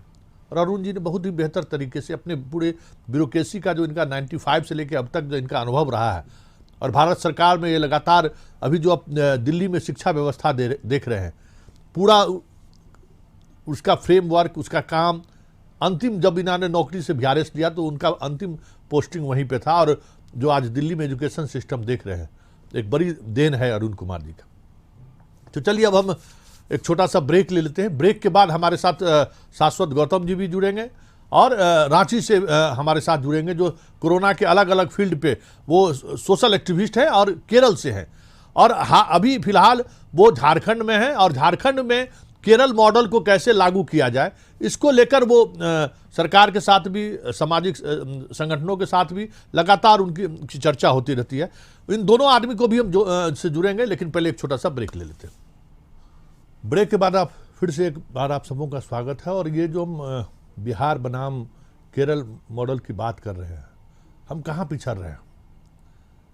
ऐसा नहीं, दुनिया देश के सामने हमने भी उदाहरण पेश किया इसी ब्यूरोक्रेसी के सहारे, इसी मुख्यमंत्री के कार्यकाल में कई ऐसे काम हम लोगों ने किया है जो आज भी देश के सामने एक नजीर के तौर पे याद किया जाता है कि बिहार जैसे बीमारू राज्य भी हम बाहर निकल सकते हैं।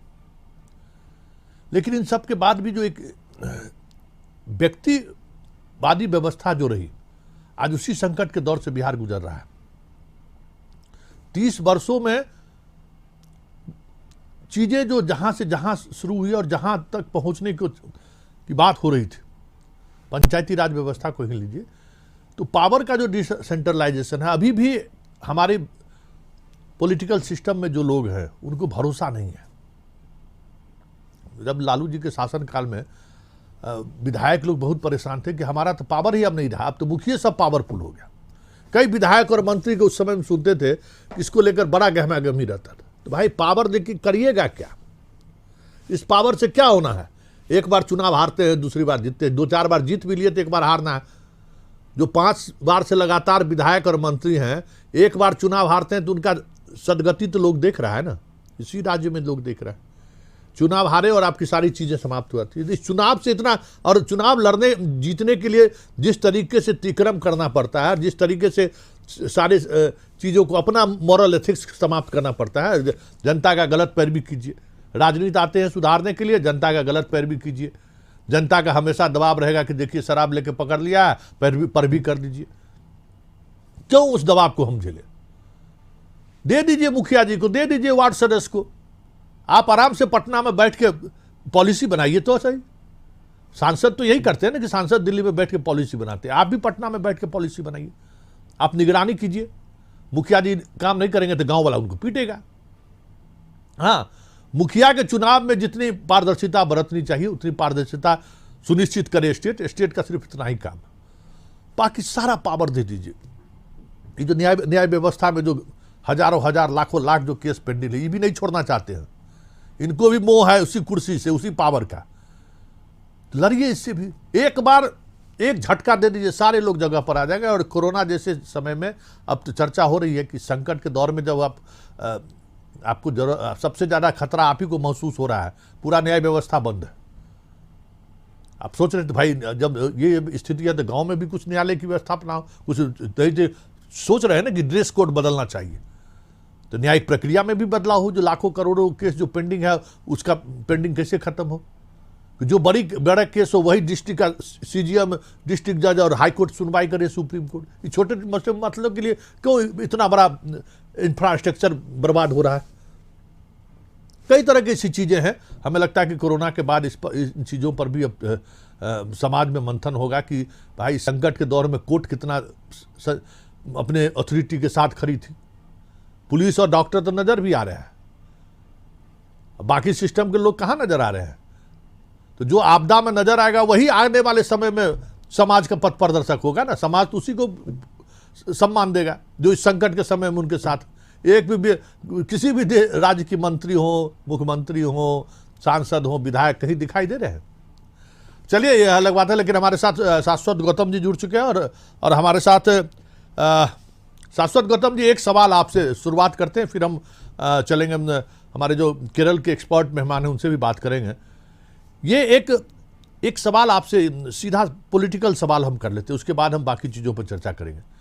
केरल के सीएम लगातार रोज शाम प्रेस कॉन्फ्रेंस करते हैं और अभी इंडियन एक्सप्रेस के वहाँ के ब्यूरो चीफ अनिल जी ने कहा कि इसका एक इम्पैक्ट पड़ता है कि भाई मिशनरी पर भी और जो गांव में रहने वाले लोग हैं कि हमारे, लेकिन नीतीश कुमार जैसे मुख्यमंत्री जो लगातार मीडिया फ्रेंडली भी रहे और मीडिया में अपनी बात रखते रहे, लेकिन इस पूरे कोरोना पीरियड की अगर हम बात करें तो वो एक बार भी मीडिया को ना एड्रेस किए, ना मीडिया के सहारे अपनी बात पब्लिक तक पहुंचाने की कोशिश की।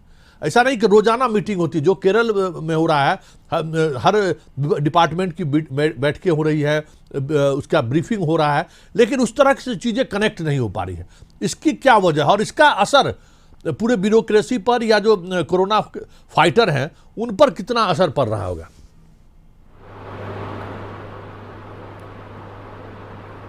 देखिए, नीतीश जी का प्रेस कॉन्फ्रेंस अब क्यों कर रहे हैं या क्यों नहीं कर रहे हैं, ये नीतीश जी या नीतीश जी के पार्टी के लोग ज़्यादा बेहतर उसका जवाब दे पाएंगे। मतलब मैं कांग्रेस से जुड़ा हुआ तो मेरे लिए इसके बारे में बहुत ज़्यादा स्पष्टीकरण या विवरण देना संभव नहीं है, मगर एक ज़्यादा बड़ी बात है जो आपको और हम सब लोगों को समझना चाहिए कि बिहार कई मायनों में केंद्र के ऊपर अभी निर्भर हो चुका है। और हाल फिलहाल के दिनों में या कुछ दिन पहले भी जो राज्य सरकार है या सत्तारूढ़ दल हैं, जनता दल यूनाइटेड, और केंद्र सरकार के अंदर जो लोग हैं, भाजपा के जो बड़े नेता या मंत्री हैं, उनके बीच कहीं ना कहीं किसी न किसी मुद्दे को लेकर के मतभेद होता रहा है। और यह कहीं ना कहीं दर्शाता है कि सामंजस्य नहीं है केंद्र और राज्य सरकारों के बीच में। और ये एक बहुत बड़ी वजह है। जैसे आप खुद देख लीजिए कि 5 लाख पीपीई किट्स की मांग की गई सरकार के द्वारा। मुझे लगता है कि अभी तक राज्य सरकार को केंद्र से 1 लाख पीपीई किट भी नहीं मिला है। वेंटिलेटर 5000 की मांग की गई थी, मुझे लगता है 1000 भी वेंटिलेटर नहीं मिला है। उसी तरह से मास्क कम से कम 5 से 7 लाख मास्क की डिमांड थी, वो भी 1 लाख से ज़्यादा नहीं मिला होगा। तो ऐसे बहुत सारे जांच के लिए जो टेस्ट किट्स हैं वो भी बड़े पैमाने पे मांग की गई थी। 50,000 से ज़्यादा टेस्ट किट की मांग की भी, वो भी सीमित अनुपात में मिला है। तो कहीं ना कहीं सामंजस्य की तो कमी है ही केंद्र और राज्य सरकार के बीच में, और राज्य सरकार की निर्भरता है केंद्र के ऊपर, इसको भी समझना चाहिए। मतलब अपनी राजनीति अपनी अलग जगह है, मगर अर्थव्यवस्था के भी दृष्टिकोण से, केंद्रीय करों में हिस्सेदारी के भी दृष्टिकोण से, और राजनीतिक सहूलियत के भी दृष्टिकोण से, तीनों स्तर पर फिलहाल बिहार की निर्भरता है केंद्र के ऊपर। तो उसमें जब वो लोग जान रहे हैं कि उसमें बहुत ज़्यादा सामंजस्य नहीं है, तो अभी शायद कोई बहुत ज़्यादा खुल कर इस बारे में चर्चा नहीं करना चाहता हो और इस वजह से असहजता हो। शायद ये एक बड़ा वजह रहा है कि इसको लेकर के बहुत ज़्यादा खुलकर बातचीत नहीं हो रही है। ये मतलब कहीं न कहीं ये सवाल जब सामने आते तो कहीं न कहीं ये सवाल मीडिया के द्वारा खड़ा किया जा सकता था और उस स्थिति में थोड़ी असहजता आ जाती, जो रिश्ते को लेकर भी सवाल खड़े होते कि पीपी किट क्यों नहीं मिला है। आप खुद देखिए ना कि बिहार आप मुझे संतोष जी एक बात बताइए कि बिहार के स्वास्थ्य मंत्री हैं, भाजपा के विधायक हैं, एमएलसी हैं।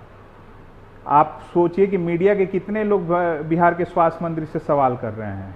मुख्यमंत्री ठीक है इसका एक्सप्लेनेशन नहीं दे रहे हैं, मगर बिहार के स्वास्थ्य मंत्री से कितना मीडिया के समूह, पूरे दिल्ली का और बिहार का सभी मीडिया के साथी यहाँ पर हैं, कितने लोगों को आपने बिहार के स्वास्थ्य मंत्री से सवाल करते हुए देखा है। एक इसको सकारात्मक रूप से भी लेना चाहिए कि इसका दूसरा पहलू है कि जो बिहार के स्वास्थ्य विभाग के प्रिंसिपल सेक्रेटरी हैं संजय कुमार, उनका संवाद जो है, कम से कम जो डाटा और आंकड़ों को लेकर के कोरोना संक्रमण से संबंधित, तो वो ऑलमोस्ट डेली रूबरू हो रहे हैं और सोशल मीडिया के भी माध्यम से कर रहे हैं, और वो ज़्यादा बेहतर समन्वयन कर रहे हैं मीडिया से और संवाद कर रहे हैं। और ये अफसोसजनक है कि बिहार जैसे इतने बड़े जनसंख्या वाले राज्य का स्वास्थ्य मंत्री पूरी तरह से सीन से गायब हो, और एक बहुत बड़ी आपदा हमारे राज्य में हो रही है। और ये बेशर्मी है मीडिया के सभी लोगों को, मतलब सभी चैनल, सभी मीडिया का समूह, सभी अखबारों का, कि वो बिहार के स्वास्थ्य मंत्री से कोई सवाल नहीं पूछ रहा है, जबकि सबसे पहली जिम्मेवारी बिहार के स्वास्थ्य मंत्री की होती है। चलिए अब हमारे साथ थोड़ा इस तरीके से आगे भी हम कई सवाल, बिंजू अमराहम जी हमसे जुड़ चुके हैं। केरल के सामाजिक सरोकार को काफ़ी करीब से महसूस किए हैं और ये चीज़ों को समझते हैं। आपसे मेरा एक सवाल है कि झारखंड, बिहार को भी आपने करीब से देखा और केरल को भी आपने करीब से देखा है, कहाँ हम लोग मिस कर रहे हैं चीज़ों को? क्या हम में कमी है या क्या हम ऐसा, क्या संभावनाएं हैं जिन संभावनाओं के सहारे हम केरल जैसे राज्यों को फाइट कर सकते हैं? जो आपका अब खुद का अनुभव रहा है, जरा उसी अनुभव के संदर्भ में हम ये सवाल मेरा आपसे है। ठीक है संतोष जी और कशिश टीवी, आप मजदूर और किसानों और ग्रामीण जो डिस्ट्रेस है इसको लेके इतनी अच्छी तरीके से ये इसको विषय बनाया है चर्चा का, इसके लिए मैं आपको धन्यवाद देता चाहता हूँ। और आप काफ़ी सुंदर सवाल कर रहे हैं, क्योंकि आजकल मीडिया में सवाल करना थोड़ा कम हो गया है। पर हम देखते हैं कि मजदूर कितनी लंबे लंबे दूर से चल रहे हैं और गांव में भूख और अनएम्प्लॉयमेंट का एक बहुत बड़ा खतरा मंडरा रहा है। और इस बार की जो हमारे जो मजदूर आमदनी लाते थे, जो बिहार झारखंड की जो एक कल्चर है कि हम लोग दिसंबर में चले जाते हैं और आते हैं जून जुलाई में रथ यात्रा के समय में, तो आते हैं तो कुछ पैसा लेके आते हैं, 20,000 रुपया 15,000 रुपया जितना जुटाए, और इस बार वो लेके नहीं आ रहे हैं, तो बल्कि बहुत बुरी हालत में आ रहे हैं। तो ऐसे में आपने ये विषय चुना कि झारखंड बिहार के बारे में बात करने के लिए, आपको हम धन्यवाद देते हैं। देखिए केरल का, एक तो आप केरल को अच्छा नमूना बोल रहे हैं, उसका पीछे का मैं जस्ट डेटा देख रहा था, इसको अच्छा से बारीकी से हमें देखना चाहिए कि कितना फर्क है। मैं अभी जस्ट डेटा देख रहा था, केरल का कंफर्म केसेस है 534 और केरल का डेथ है 3, यानी कि 0.5 जैसा आ रहा है आपका डेथ रेट। मैं झारखंड का देख रहा था, 174 में 3 है, तकरीबन 1.7% है। आप इंडिया का देखेंगे तो तकरीबन मैंने 78,000 में 2,500 समथिंग है, जो आपको 3% आ रहा है। और आप वर्ल्ड का देखेंगे तो और भी अधिक है, अभी 3 लाख डेथ्स हुए हैं वर्ल्ड वाइड, तो 6.6% है। तो केरल 0.5% में डेथ रेट को रखा है। ये केरल का एक बहुत बड़ा पायनियरिंग एग्जाम्पल है। अब आप इसको थोड़ा सा मुझे समय दीजिए, आप क्या संदर्भ में फर्क है, क्योंकि केरल का हम केवल कोविड स्ट्रैटेजी को देखेंगे तो हम केरल का पूरा चीज नहीं समझ पाएंगे। केरल का एक ऐतिहासिक पृष्ठभूमि है जिसमें कोविड सक्सीड कर रहा है। केरल में 3 मुख्य चीजें हैं जो आप बहुत सुंदर से बात भी कर रहे हैं। केरल का local government system is very different from Jharkhand Bihar, 1 number फर्क है।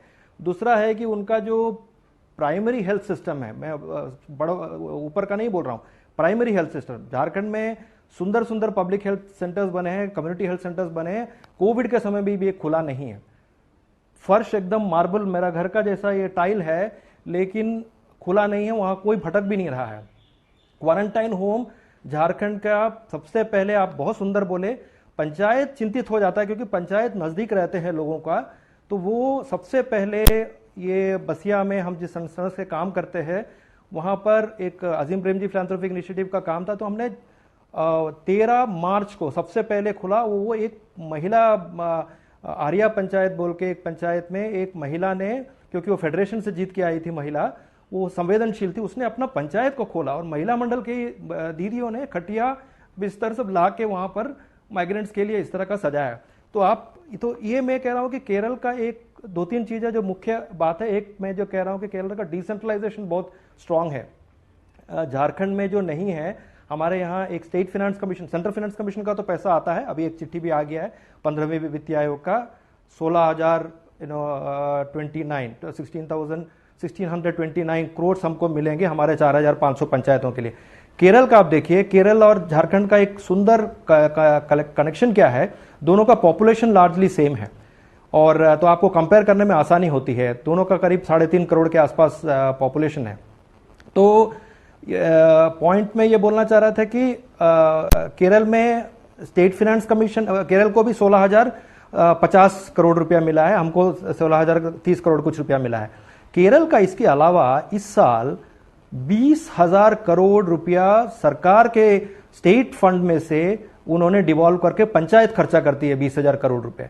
तो सेंटर का 1,600 समथिंग करोड़ के अलावा 20,000 करोड़, तो ये बहुत बड़ी बात है। हमारे झारखंड में स्टेट फाइनेंस कमीशन अभी है नहीं, वहां पर 6th फाइनेंस कमीशन चल रही है।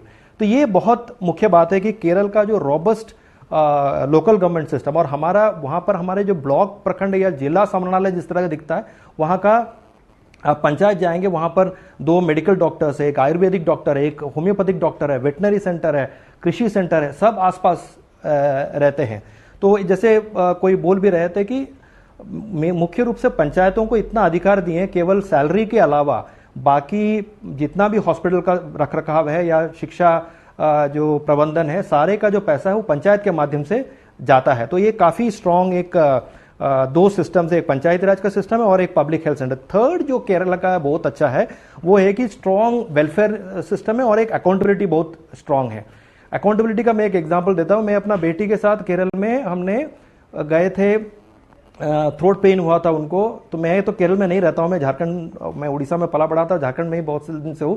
पर मुझे कोई किसी ने नहीं पूछा कि आपका कौन घर से आए हैं डॉक्टर। मैं 72 मैंने वो 2 डॉक्टर बैठते हैं, 72 हमारा सीरियल था, 72 हमको देखा, ब्लड टेस्ट किया, हमसे पैसा नहीं लिया, एंटीबायोटिक दिया, पैरासीटामोल दिया, हमसे पैसा नहीं लिया। मैं लौट के मेरा मामा जी को मैंने पूछा कि भाई अगर ये डॉक्टर नहीं आती है तो क्या होगा? तो बोला कैसे नहीं आएगी, क्या नहीं होगा? वो अगला दिन हम थाने में जाकर बोलेंगे कि हम घेरने जा रहे हैं अस्पताल को और आप डॉक्टर जिम्मेदार होगा, और थाना वाला कॉल करता है डॉक्टर को कि आप नहीं आए हैं। तो हमारे यहाँ उल्टा होता है, अगर पब्लिक एक्शन, अगर मनरेगा मजदूर सड़क पे आते हैं तो पुलिस बोलता है कि तुम सड़क पे आओगे तो हम तुमको पर कार्रवाई करेंगे। और केरल में उल्टा होता है, केरल में पंचायत का मुखिया, एमएलए, कोई भी पब्लिक एक्शन होता है उसमें आगे रहता है। तो केरल का ये जो चरित्र है एक पब्लिक एक्शन का चरित्र है। थर्ड जो केरल का डिफरेंस है, केरल में एक लीडरशिप का जो आइडिया है वो बहुत अलग है। अगर मेरे घर में ही मैं अगर थोड़ा सा बड़ा बनना चाहूंगा तो मेरे पत्नी, मेरी बच्चे बोलेंगे आप बहुत बड़ा बनना चाह रहे हैं। तो वो एक समानता पे आधारित है, उसका भी एक इतिहास है। केएसएसपी ने केरला साहित्य परिषद ने मूवमेंट किया। केरल के राजाओं को देखेंगे, मैं कुछ साल पहले केरल का एक पंचायत गया था, वहां पे एक बुढ़िया माँ से मिला था। तो माता जी ने बोला कि अपना पुराना राजा के बारे में बता रही थी, उनका माँ जो बोलती थी। तो रथ में राजा ने लाके हम लोग को चावल दिया। तो राजा को भी समझा जाता है ऐसा कोई युद्ध जीत के कोई सीना चौड़ा करके बैठा, ऐसा राजा नहीं मानते हैं। तो केरल का एक बहुत पुराना इतिहास भी है। तो इसके अलावा केरल में आप देखेंगे सिस्टमैटिकली लैंड रिफॉर्म्स हुए हैं, लेबर लॉस रिफॉर्म्स हुए हैं, 3 बड़े मूवमेंट्स हुए हैं। आप सब जानते हैं डिसेंट्रलाइज प्लान कैंपेन जो झारखंड में योजना बनाओ अभियान के माध्यम से उन्होंने 93-94 में शुरू किए थे। केरला लिटरेसी कैंपेन जो केरला नेशनल हमारा जो साक्षरता मिशन बना। तो केरल का एक इतिहास है public action for development issues. तो ये पृष्ठभूमि में हम केरल का जो कोविड का जो एक्शन है, अगर हम पूछेंगे कि अचानक आपने क्या किया, अचानक उन्होंने कुछ नहीं किया है, पर कुछ और पॉइंट्स भी है। तो मैं और बाकी पॉइंट्स में आता हूं। मोस्ट इंपॉर्टेंट इज, जैसे किसी ने अभी कहा कि केरल का स्टेट का अलर्टनेस इज माने आप उसको इमेजिन नहीं कर सकते। किसी ने वुहान से कुछ इंटर्न डॉक्टर्स ने एक वीडियो भेजा, वो मेरे पास भी आया था, मैंने देखा, मैंने रख दिया। पर केरल में उनका कहना है कि स्टेट कंट्रोल रूम उन्होंने 24 तारीख को 24 जनवरी को स्थापित किया था केरल में स्टेट कंट्रोल रूम, जबकि उनका पहला केस आता है 30 जनवरी को। तो ये स्टेट का जो प्रिपेयर्डनेस है, इसका बहुत लॉकडाउन घोषित होने से पहले उन्होंने डिस्ट्रिक्ट्स में लॉकडाउन शुरू किए थे, कलेक्टर्स ऑन ग्राउंड उतर के काम कर रहे थे। तो ये केरल का जो एक प्रिपेयर्डनेस है ये बहुत ही अलग है। Health care surveillance is the other important point जो मैं बोलना चाहता हूं। वहां पर मेरी माता जी अभी अकेली घर में रहती है, 3 बार उनके घर में आके पूछा है, क्योंकि वो बुजुर्ग है, उनको आके पूछते हैं कि आप ठीक ठाक है कि नहीं, आपको बुखार हो रहा है कि नहीं, वो गन ला के वो जांचते हैं। तो ये मैसिव माने हर सप्ताह में आपके घर में कोई ना कोई आके घर घर में पूछेगा कि आपको बुखार हो रहा है तो फिर आपको अस्पताल में जाना है, आपको ट्रीटमेंट करना। और केरल का ट्रीटमेंट इतना सुंदर है, आप सब सुने होंगे कि एक अंग्रेज भी ठीक हो गया, 93 इयर्स का एक बुढ़िया माता भी ठीक हुई, तरह तरह के एज ग्रुप जिसको हम कोमॉर्बिडिटी वाला केसेस भी बोलते हैं, वो सभी ठीक हुए हैं सरकारी अस्पताल में, कोई प्राइवेट अस्पताल में ठीक नहीं हुए हैं। तो केरल का जो हेल्थ सर्वेलेंस है, ये दूसरा मैं बोलूंगा बहुत पावरफुल एक आइडिया है। थर्ड जो केरला का है, केरला का कम्युनिटी विजिलेंस एक अपने में बहुत, और उसका भी एक इतिहास है। केरल में जब आज हम नेशनल रूरल लाइवलीहुड मिशन के तहत SHGs बना रहे हैं, अभी झारखंड में पूरा हो ही गया है। केरल में यह मिशन 2010 में ही मोटा मोटी हम सभी गांव में पहुंच गए। ले लेते हैं, हम 1 मिनट के लिए आपको रोकना चाहेंगे अमराम जी, हम एक छोटा सा ब्रेक ले लेते हैं। ब्रेक के बाद हम फिर आपके पास लौटेंगे। और इन चीज़ों को समझने के लिए कि क्या जो चीज जिन चीज़ों पर हम काम करें, सेल्फ हेल्प ग्रुप आज हम बना रहे हैं या जीविका दीदी की बात आज हम कर रहे हैं, 2010 में वो चीज़ें केरल अपने राज्यों में पूरी तरीके से लागू कर चुका है। कई तरह की चीज़ें हैं जिनसे समझने की भी जरूरत है। चलिए चर्चा जारी रखेंगे, लेकिन एक पहले छोटा सा ब्रेक ले लेते हैं। ब्रेक के बाद एक बार फिर से स्वागत है और हम सीधे चलते हैं शाश्वत जी के पास। शाश्वत जी, आप क्यूबा सरकार के साथ भी काम किए और कहा यह जा रहा है कि क्यूबा और केरल का बहुत सारा हेल्थ मॉडल जो है एक दूसरे को काफ़ी करीब से मतलब आपने देखा है। तो हम शाश्वत जी ये चाहेंगे कि आप ज़रा एक्सप्लेन करिए कि ये जो हेल्थ मॉडल जो अपनाया है केरल गवर्नमेंट ने, बिहार को भी आप देख रहे हैं, केरल और क्यूबा को आप एक दूसरे को अगर लिंक कीजिए तो क्या होना चाहिए बिहार में भी, और केरल से हमें क्या सीख लेनी चाहिए थी? देखिए, एक और बात है, आपके कई मेहमान इस बात को पहले ही भी कह चुके हैं, रेखांकित कर रहे थे कि बिहार में बहुत ज़्यादा ऐसा नहीं है कि बहुत ज़्यादा समस्या है संसाधनों की। बिहार का बजट 2,11,000 करोड़ का है और अमेरिका के कई बड़े राज्यों से ज़्यादा है बिहार का बजट। और देखिए, जी हाँ, हेल्थ का और इन जनरल जो 2,11,000 करोड़ रुपया कम नहीं होता है एक साल का जो खर्चा बजट है बिहार का, और वो भी 25,000 करोड़ रुपया पिछले साल सरकार खर्च नहीं कर पाई है। अपने अनुमानित बजट का जो सरकार को टैक्स के माध्यम से पैसा आया वो 25,000 करोड़ रुपया, 26,094 करोड़ रुपया सरकार तो खर्च नहीं कर पाई। मतलब सरकार का रेवेन्यू डेफिसिट जो था वो नेगेटिव में था। मतलब ये सुशील मोदी जी ने खुद अपने भाषण में बिहार विधानसभा के विधानमंडल के पटल पे ये कहा है इस बार के बजट में। तो आप समझिए कि जिस राज्य के पास 25,000 करोड़ का सरप्लस हो तो वह अगर चाहे अपने बुनियादी स्वास्थ्य सेवाओं को ठीक करने के लिए तो वो तो निश्चित कर सकता है। बिहार में 50% डॉक्टरों की बहाली नहीं हुई है सरकारी अस्पतालों में। 55 से 60% नर्सों की बहाली नहीं हुई है, चाहे वो पीएचसी हो चाहे वो गवर्नमेंट अस्पताल हो। और यहाँ पे एक और चीज़ है, कई लोग इस बारे में बात कह रहे थे। देखिए, क्यूबा में मैंने एक चीज़ जो महसूस किया है कि बुनियादी स्तर पे आम लोगों के अंदर ईमानदारी है, और वो बहुत हद तक शिक्षा व्यवस्था के बेहतर होने की वजह से हुआ है। ये सेम बिल्कुल इसी तरह की स्थिति केरला में भी है कि पंचायती राज का जो मजबूतीकरण हुआ है वह इस वजह से भी है क्योंकि केरला का शिक्षा व्यवस्था बहुत अच्छा है। केरल की नर्सें पूरी दुनिया भर में जानी जाती हैं कि वो कितनी अपने काम के प्रति ईमानदार हैं। हमारे बिहार में आप खुद देखिए कि बिहार में आपको कितने पंचायत होंगे जहाँ के मुखिया ईमानदार हैं। मैं आक्षेप नहीं लगाना चाहता हूँ, मगर एक पक्ष ये भी है जिसे हमें समझना चाहिए कि जब शिक्षकों की बहाली के लिए मुखियाओं को पावर दिया गया तो उन्होंने सब लोगों से पैसा लेकर के ऐसे शिक्षकों को बहाल किया कि जो सक्षम नहीं थे बच्चों को पढ़ाने के लिए। और मुखियाओं के द्वारा बहाल किए गए शिक्षकों की वजह से बिहार की शिक्षा व्यवस्था 20 साल पीछे चली गई है। मतलब करोड़ों बच्चों का भविष्य बर्बाद कर दिया इन मुखियाओं ने। तो एक पहलू ये भी है, मैं ये मानता हूं कि डिसेंट्रलाइजेशन होना चाहिए, मगर सोशल मूवमेंट नहीं होने के कारण आम लोगों में ईमानदारी नहीं है। आप थोड़ा आंकड़ा निकाल के देखिए, इस बार के बिहार के इकोनॉमिक सर्वे में बिहार के जितने सरकारी अस्पताल हैं अधिकांश डॉक्टरों ने उस जगह पोस्टिंग ली है कि जो पटना के नज़दीक जिले हैं, और जो पटना से दूर के जिले हैं वहाँ पे डॉक्टरों का जो अनुपस्थिति का जो आंकड़ा है वो बहुत ज़्यादा है। तो सीधा सा इसका उत्तर ये है जो आपने सवाल किया शुरू में, कि क्यूबा हो या केरला हो या कोई भी ऐसा मॉडल हो जो सही में आम लोगों के लिए कारगर साबित हो रहा है, उसमें दो चीज़ें बहुत महत्वपूर्ण हैं। एक तो है कि डॉक्टरों की अनुपस्थिति, और डॉक्टर लोगों के जहां रह रहे हों, जिस मोहल्ले में, गली मोहल्ले में, सरकारी डॉक्टर वहीं रहें। ये ना हो कि रह रहे हैं पटना में और 3 घंटा गाड़ी चला के जा रहे हैं फिर शाम में आ जा रहे हैं। ये सिस्टम काम नहीं कर सकता है, और साथ में अपना प्राइवेट प्रैक्टिस कर रहे हैं।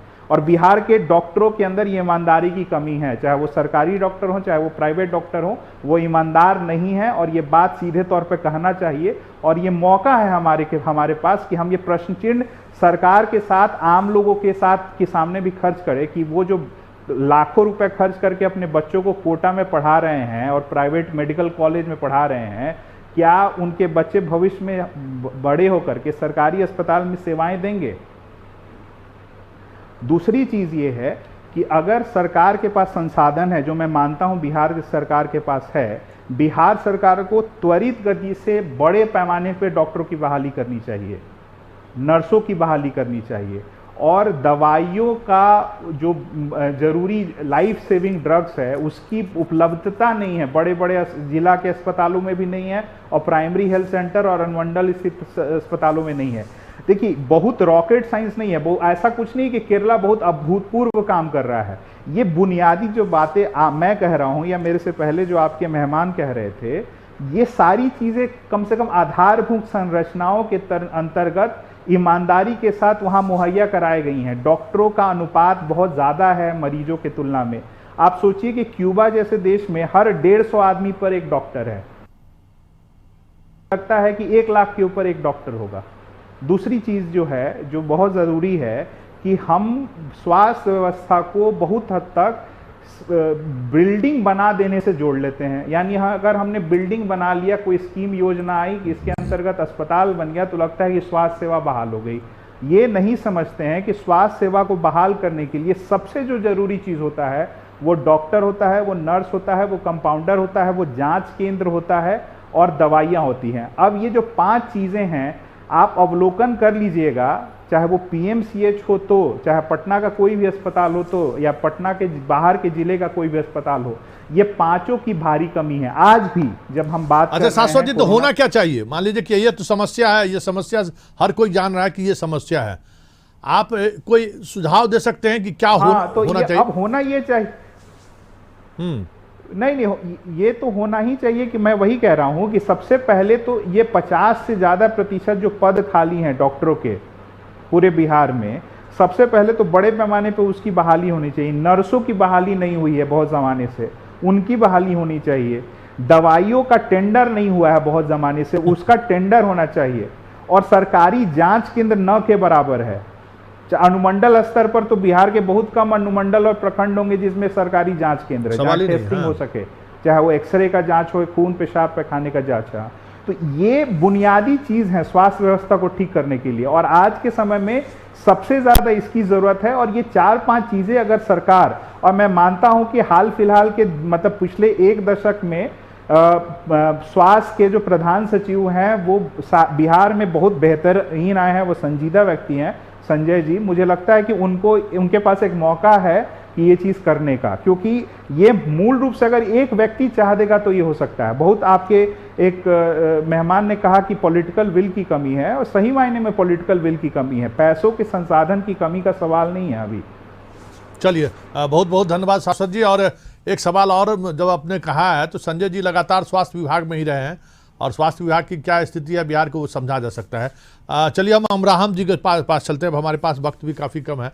अमराहम जी, आप कुछ कह रहे थे कि आपकी माँ वहाँ है, हेल्थ सिस्टम के बारे में बात कर रहे थे। क्या अभी भी मतलब अपने आप की वापसी का वक्त है बिहार और झारखंड जैसे राज्यों के लिए, कि हम क्या बुनियादी बदलाव करें जिससे अब शिक्षा की बात लें, पूरी तौर पर सरकार शिक्षा देती है, हेल्थ भी पूरी तौर पे सरकार, ये 2 चीज़ें अगर सरकार दे दे तो फिर कुछ बाकी चीज़ों की जरूरत नहीं है, जनता बाकी चीज़ें खुद मुहैया करा सकती है। तो आपके पास कुछ ऐसे आइडिया है जिस आइडिया का सहारा कहा जा सकता है कि बिहार और झारखंड जैसे राज्यों में अगर हम कुछ केरल के मॉडल को अगर अपनाएं तो चीज़ें बदल सकती है? जी, मैं बताता हूं। तो बेसिकली हमको 2 चीजें विश्वास करने पड़ेंगे कि एक है कि people are very good resource manager. मैं जिस संस्था में काम करता हूं प्रधान, हम लोग अभी कोविड रिलीफ में ही 10,000 गांव में काम कर रहे हैं, साथ ये जो पिछड़े उड़ीसा, झारखंड, छत्तीसगढ़ वगैरह में। झारखंड में हम करीब 455 पंचायतों में काम कर रहे हैं, ये कोविड रिलीफ में ही। तो हमने ये देखा है, आप अगर करप्शन का बात कर रहे थे, स्टेट सोशल ऑडिट यूनिट का पिछला रिपोर्ट में हमने देखा है कि 15 फाइनेंस कमीशन में घोष स्कीम बोलते हैं, जिसे मैंने स्कीम है ही नहीं आप दिखा रहे हैं, ऐसे स्कीमों को 3% मात्र 14 वित्तीय आयोग में निकला। और नरेगा जो ब्लॉक से चलती है ज्यादातर, उसमें 15% आपको घोष स्कीम्स दिखाई दिए। तो मेरा ये समझ ये है कि आप जैसे विकेंद्रित करेंगे, जो आप उसको आप बार बार बोल ही रहे हैं, मुझे अच्छा ही लग रहा है कि आप जैसे विकेंद्रित करेंगे, जनता के जितने नजदीक लाएंगे कृषि, स्वास्थ्य, शिक्षा, ये मुद्दे, क्योंकि वो उनको अफेक्ट करते हैं। कोविड में अभी क्या हुआ, कोविड में स्टेट एकदम कंपैशनेट हो गया है, क्योंकि वहां जो बीडीओ बैठे हैं, जो कर्मचारी है, उनको भी उतना ही ये लग रहा है कि हम भी बीमार पड़ सकते हैं। तो अभी जो स्टेट का जो नेचर आया है, एक डिजास्टर मैनेजमेंट के टाइम में जो एक कंपैशनेट स्टेट हुआ है, इसको हमको कंटिन्यू करना चाहिए। अभी क्या हो रहा है ये पंचायतें, स्वयं सहायता समूह, स्वास्थ्य विभाग, ब्लॉक कंट्रोल रूम, एनजीओ सब एक साथ मिलकर इसमें पूरा लगे हुए हैं। मेरा कहना है कि ये इसको कंटिन्यू करना है। ये हम ना सोचे कि लोग रिसोर्स मैनेज नहीं कर पाए। केरल का एक विश्वास का यात्रा था। 1994 में जब उन्होंने विकेंद्रीकरण किया, वो सब कुछ एक साथ दे दिया पंचायत को। हमें भी वैसा करना पड़ेगा, उसके बाद हम उनको सशक्त करेंगे। हमने कभी मुख्यमंत्री को नहीं पूछते कि मुख्यमंत्री लायक है कि नहीं, हम उनको चीफ सेक्रेटरी देते हैं। चीफ सेक्रेटरी और सारे जो तंत्र रहते हैं, ब्यूरोक्रेसी, वो उनको मदद करता है, पर हम चुने गए हैं, उसके बाद उनको सशक्त करना है। और मैंने ये देखा है, मेरे 455 झारखंड के पंचायतों में मैंने देखा है, मैंने मुखिया को ऐसा करप्ट नहीं देखा। बहुत ही संवेदनशील मुखिया है। मैं आपके साथ अनगिनत केस स्टडीज दे दूंगा। ऐसे ऐसे मुखिया है जो जेल गई क्योंकि वो विरोध कर रही थी।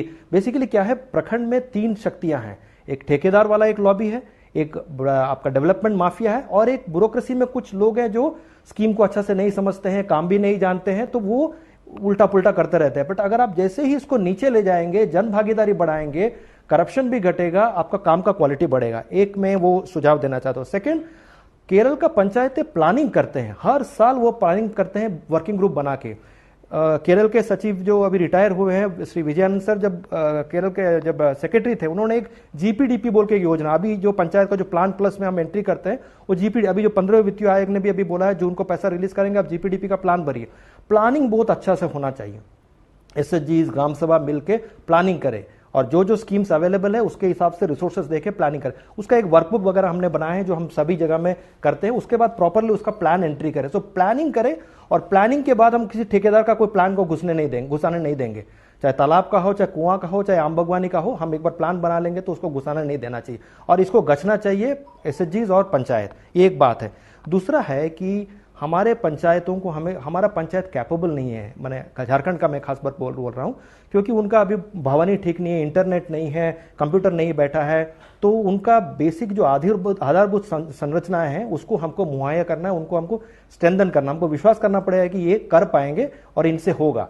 उनके पास 2 बड़ी योजनाएं हैं, नरेगा और आपका 15 वित्तीय आयोग। 15 वित्तीय आयोग में अभी झारखंड का मोटा मोटी 35 लाख 40 लाख जैसा आ रहा है। नरेगा का भी और बढ़ा देंगे तो सरकार कम से कम उसी तरह का अमाउंट आ जाएगा। ये 2 बड़ी योजनाएं, और अनटाइड भी अभी मिल रहे हैं। 15 वित्तीय आयोग में 50% इज अनटाइड। ये बड़ी पैसा है जो उनके हाथ में, वो अच्छे से योजनाएं बनाए और पंचायत में हेल्प डेस्क करें। हमने बहुत जगह में प्रधान संस्था के माध्यम से हमने ग्राम पंचायत हेल्प डेस्क बनाया। एसएचजी की महिला, ये भी हमने केरल से सीखे। एसएचजी की महिलाएं एक्चुअली वहां आके एनरोल करने में मदद करते हैं, अवेयरनेस फैलाने में मदद करते हैं। आप जो मूल बात जो बोल रहे हैं कि नागरिक आज ये नहीं समझता है कि वो नागरिक है, वो समझता है कोई राजा का काल में रह रहा है, उनके दया से मुझे मिलेगा।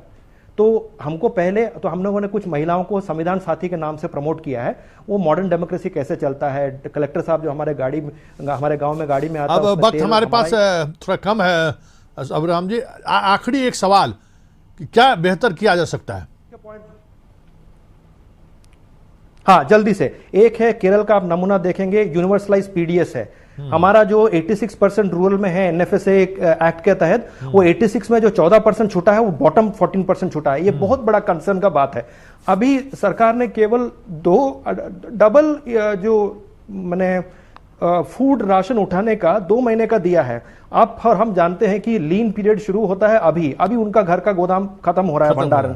तो ये जो जून, जुलाई, अगस्त, सितंबर में सरकार को ये दुगना वाला जो राशन है इसको सस्टेन करना पड़ेगा, क्योंकि मैंने जैसे कहा माइग्रेंट्स का इनकम नहीं आया है, जो बकरी मुर्गी बेचते तो वो नहीं आया है। रबी और समर क्रॉप का जो दाम गया है, हमको सबको इतना सस्ता में सब्जी मिल रहा है क्योंकि उन्होंने नुकसान खाए हैं। तो खरीफ का अगर आउटपुट खराब हुआ तो रूरल इकोनॉमी खराब होगा।